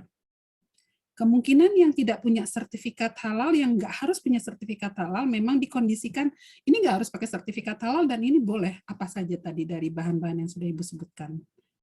Selanjutnya ada kelapa, ada air kelapa, daging kelapa ya, daging kelapa muda, air kelapa muda, di situ ada gula, ada telur, ada tepung terigu, tepung maizena, flavor vanilla gitu. Apa kira-kira Mbak Sela? Menurut aku air kelapa mudanya bukan, Bu? Air kelapa muda iya, kelapa mudanya iya, telur. Jadi memang ini di KMA 748. Saya lupa, nanti KMA apa? Iya, oh bukan, di KMA 1360. Ini adalah bahan-bahan yang tidak memerlukan sertifikat halal. Nanti Ibu akan share di KMA 748 untuk kelompok produk, KMA 1360 untuk bahan-bahan yang memang tidak memerlukan sertifikat halal. Bahasa ngetrennya adalah bahan positif list. Ya tidak perlu sertifikat halal. Jadi nanti penyelia halal harus tahu. Jadi jangan sampai nyari, misalnya garam, Ibu lupa nambahin garam. Garam itu nggak harus pakai sertifikat halal. Jadi tulis saja garam positif list gitu ya, atau memang bahan mineral, tergantung istilahnya. Kalau bahan itu kalau garam itu ditulis bahan mineral di keterangannya nanti, jadi misalnya produsennya strip aja, brandnya strip aja gitu, nggak usah ditulis lagi aja gitu. Brand, nama produsen, sertifikat halal nomor berapa itu strip di keterangan tulis aja bahan mineral. Kalau telur ditulis saja bahan segar. Kalau daging kelapa bahan nabati, air kelapa bahan nabati gitu ya. Kalau nanti telur kita tulis bahan hewani, dia nanya lagi dong. Enggak ya, bukannya telur ditulis saja bahan segar gitu. Telur segar gitu ya. Jadi bukan telur dalam proses fermentasi atau olahan lainnya gitu. Oke, terima kasih Bu, jawabannya sudah sangat jelas. Oke nih Bu, sudah banyak pertanyaan nih Bu di kolom chat, boleh saya bacakan terlebih dahulu. Pertanyaannya yang pertama dari Elsa Fitria, yaitu dalam penyusunan SJPH, penggunaan peralatan seperti wajan dan wadah-wadah lainnya atau media pencucian atau pensucian, apakah dicantumkan juga di daftar bahan dan catatan pembelian bahan atau dicantumkan di dalam lampiran yang lain, Bu? Oke, Ibu jawab langsung salah ya. Untuk Mbak Elsa Fitria, terima kasih pertanyaannya. Berarti dari pertanyaannya sudah mulai masuk ya, sudah mulai mengkerucut, fokus gitu ya. Jadi pertanyaannya akan Ibu jawab untuk bahan pencucian itu masuk ke dalam bahan. Jadi kalau daftar bahan ya, jadi dimasukkan ke dalam daftar bahan karena nanti di kolom kedua itu ditulis dia bukan bahan baku tetapi bahan pencuci atau sanitizer. Jadi dia dikelompokkan ke bahannya apa. Jadi ada waktu di daftar bahan itu kan ada nomor, nama bahan, merek. Yang kedua ada klasifikasinya. Dia bahan baku, bahan penolong, bahan pencuci atau sanitizer atau bahan pengemas. Jadi untuk bahan-bahan itu semuanya masuk ke dalam daftar bahan, tetapi ada klasifikasinya. Kalau bahan utama, bahan baku, bahan penolong itu masuk di atas gitu ya, kita tuliskan di paling kolom di row yang paling atas gitu ya, masukkan berdasarkan urutannya. Tetapi bahan pencuci atau sanitizer atau bahan pengemas kita tuliskan di bawah, tetapi kita harus klasifikasikan. Oh ya, ini bahan sanitizer, ini bahan pengemas gitu. Jadi dimasukkan ya Mbak Elsa, tetap dimasukkan. Nah, bagaimana dengan bahan alat-alat?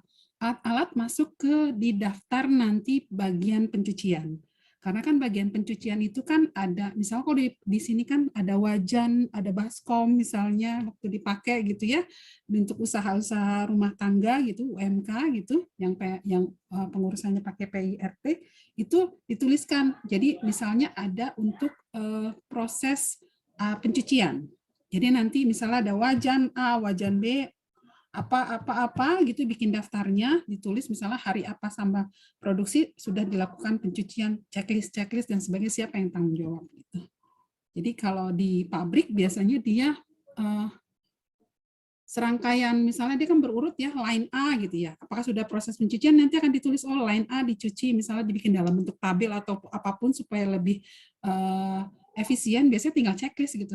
tinggal checklist karena udah ada tanggal gitu atau tanggalnya hari apa, tapi ada sip A, sip B, sip C gitu, nanti akan diceklis sip A sudah melakukan pencucian, sip B sudah melakukan pencucian, sip C akan sudah melakukan pencucian dan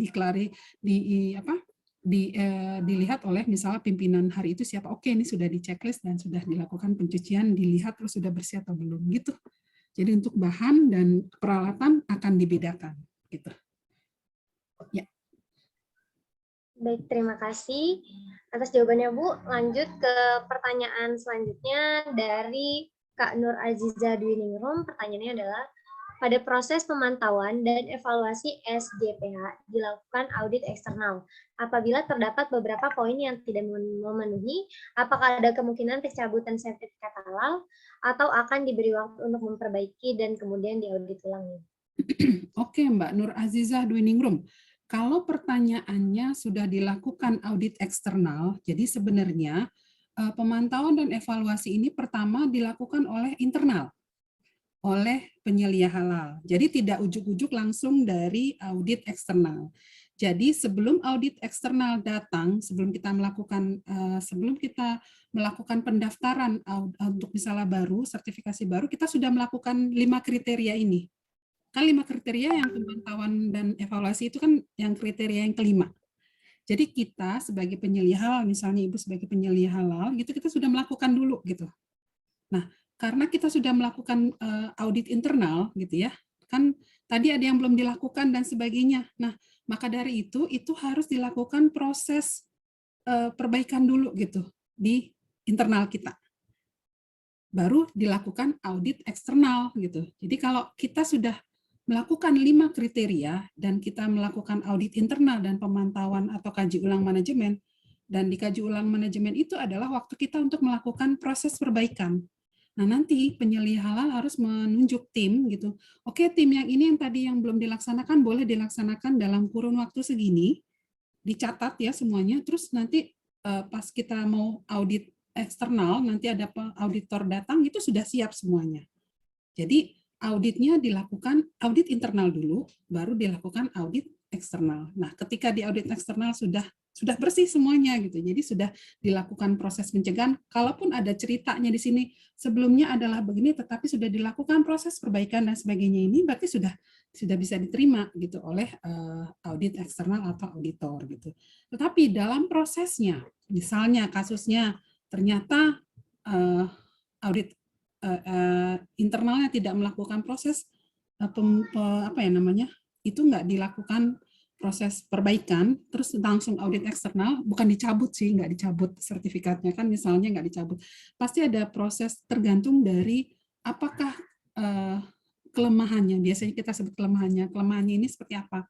Kelemahannya ini nanti bisa diperbaiki dalam waktu tertentu, diberikan waktu gitu ya, diberikan waktu untuk melakukan perbaikan kelemahan ini, nanti baru kalau audit ulang itu tergantung. Jadi biasanya dilakukan perbaikan, diberi waktu, tidak ada audit ulang, tapi juga ada kadang yang namanya ketika Ibu itu mengaudit ulang. Ketika memang 5 kriteria ini tidak dilaksanakan, cuma kebijakan halal, yang lainnya 2, 3, 4, 5 tidak dilaksanakan gitu ya. Semuanya tidak dilaksanakan, yang penting daftar aja gitu. Baru biasanya diadakan audit ulang, dan itu biasanya dilakukan keputusannya audit ulang atau tidak itu di rapat auditor LPH-nya gitu ya. Jadi nanti pimpinan rapat, misalnya Ibu melaporkan Ibu sebagai auditor, terus Ibu melakukan, Bu, yang dari 5 kriteria hanya 1 kriteria yang dilaksanakan, yang lainnya memang tidak dilaksanakan, kalaupun dilaksanakan hanya begini, nanti akan dilaporkan secara umum, terus nanti pimpinan rapat akan bilang, oke, nanti keputusannya akan dibuat audit memorandum atau ini dilaksanakan audit ulang, silakan dilanjutkan ke penjadwalan. Itu tergantung dari kondisinya masing-masing, gitu ya. Baik, terima kasih Ibu. Bagaimana untuk Kak Aziza, apakah sudah jelas? Oke, baik. Diingatkan kembali kepada seluruh peserta, karena panitia sudah mengirimkan link presensi di kolom chatroom, diharapkan untuk para peserta segera mengisi link presensi yang sudah dikirimkan oleh panitia di kolom chatroom. Baik, memasuki pertanyaan yang 3 kepada Kak Harita Safira, dimohon untuk mengaktifkan kamera untuk dokumentasi terlebih dahulu, Kak. Dan kepada para peserta lainnya juga dimohon untuk mengaktifkan kamera.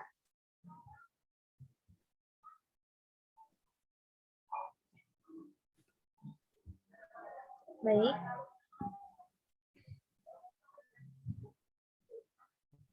Kepada seluruh peserta, dimohon untuk mengaktifkan kamera selama acara berlangsung sampai selesai.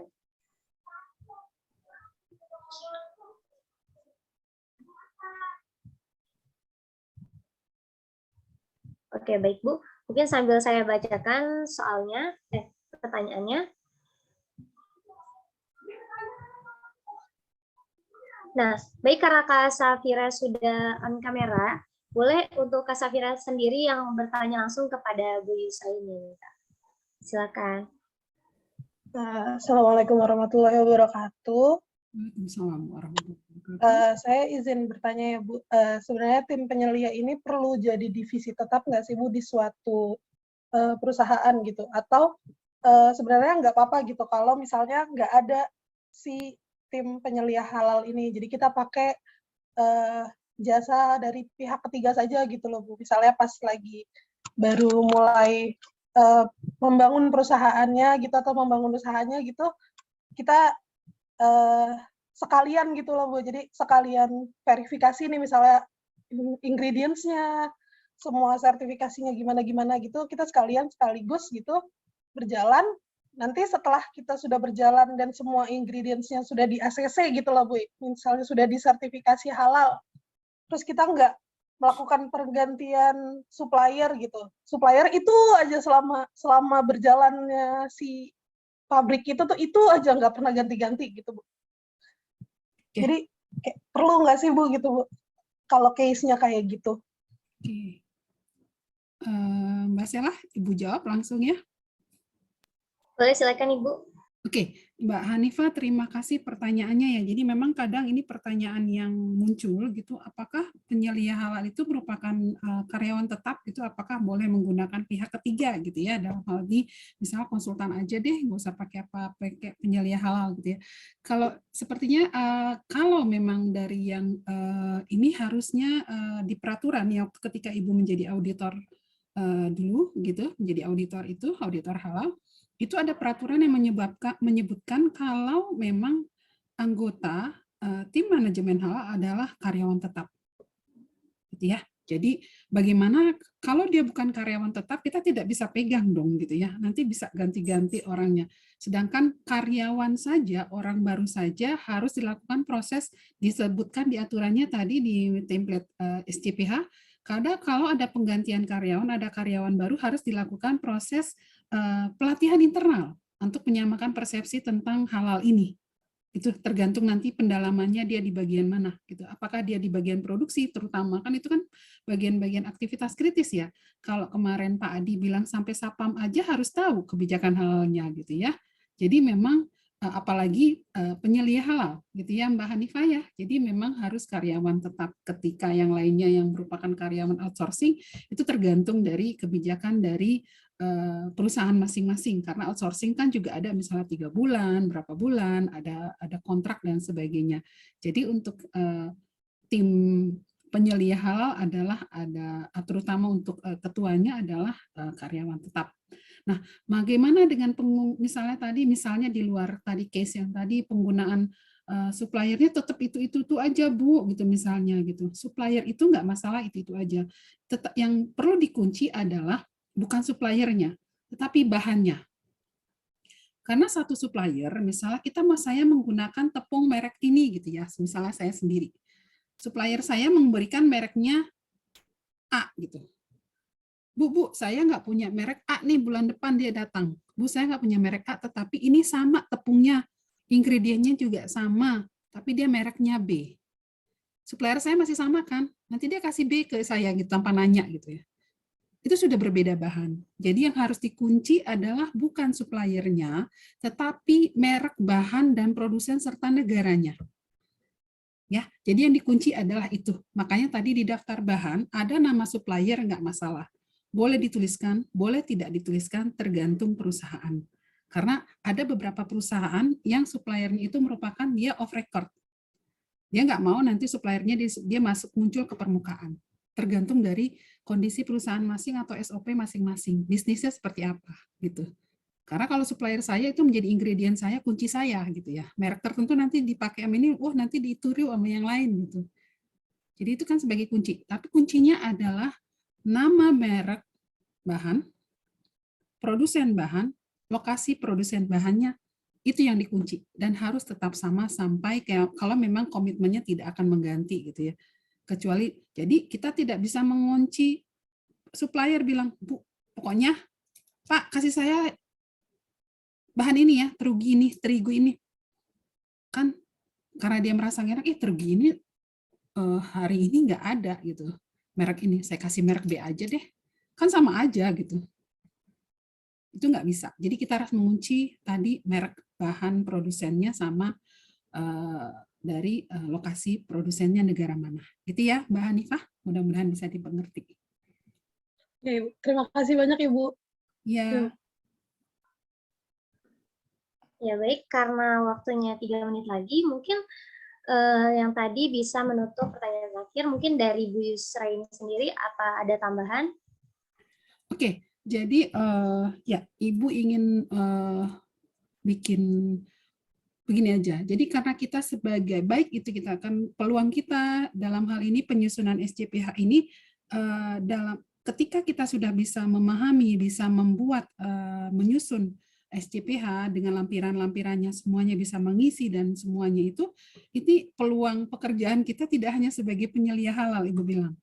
Ya, jadi kita di bidang kimia kita mempunyai keuntungan tersendiri karena di state di dalam peraturan atau undang-undang lulusan kimia merupakan salah satu lulusan yang bisa digunakan sebagai background kita S1 untuk yang namanya sebagai auditor.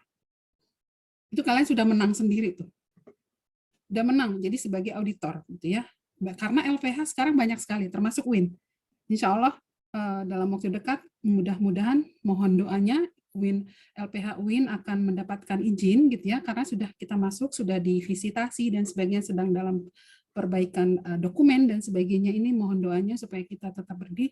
Kalian yang sebagai lulusan kimia bisa menjadi auditor, bisa menjadi penyelia halal, bisa menjadi entrepreneur dan yang mempunyai kelebihan tersendiri mengetahui proses semuanya ini untuk menjadi untuk mendaftarkan produknya untuk sertifikat halal gitu. Jadi kita mempunyai keuntungan tersendiri. Ya, kimia, biologi itu punya keuntungan tersendiri. Kita bisa saya lulus mau ikutin Bu Yus menjadi auditor gitu ya. Atau saya mau entrepreneur aja deh, tenang aja saya udah bisa kok bahan kimia gitu ya. Atau menjadi menjadi entrepreneur kosmetik, entrepreneur pengusaha kue gitu, cake dan sebagainya gitu. Saya udah punya ininya gitu ya. Jadi mau penyelia halal, mau auditor halal, mau jadi konsultan, mau ikut jadi anak buahnya Bu Asti, silahkan gitu ya. Itu jadi semuanya kita sudah punya background-nya dan punya latar belakang pendidikan dan nanti yang ini yang mengikuti pelatihan ini merupakan nilai lebih yang nanti bisa kalian masukkan ke dalam SKPI. Ya, gitu ya. Jadi itu saja mungkin yang bisa Ibu berikan. Terima kasih. Wassalamualaikum warahmatullahi wabarakatuh. Waalaikumsalam warahmatullahi wabarakatuh. Terima kasih banyak kepada Ibu Yus yang telah memaparkan materi serta menjawab pertanyaan-pertanyaan dari para peserta.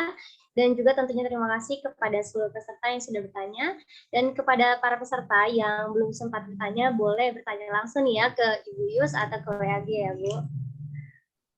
Dan diingatkan kembali juga kepada seluruh peserta untuk mengisi link presensi yang sudah dikirimkan oleh panitia di kolom chat Zoom. Baik, untuk memasuki acara selanjutnya, kita akan virtual break terlebih dahulu selama 5 menit.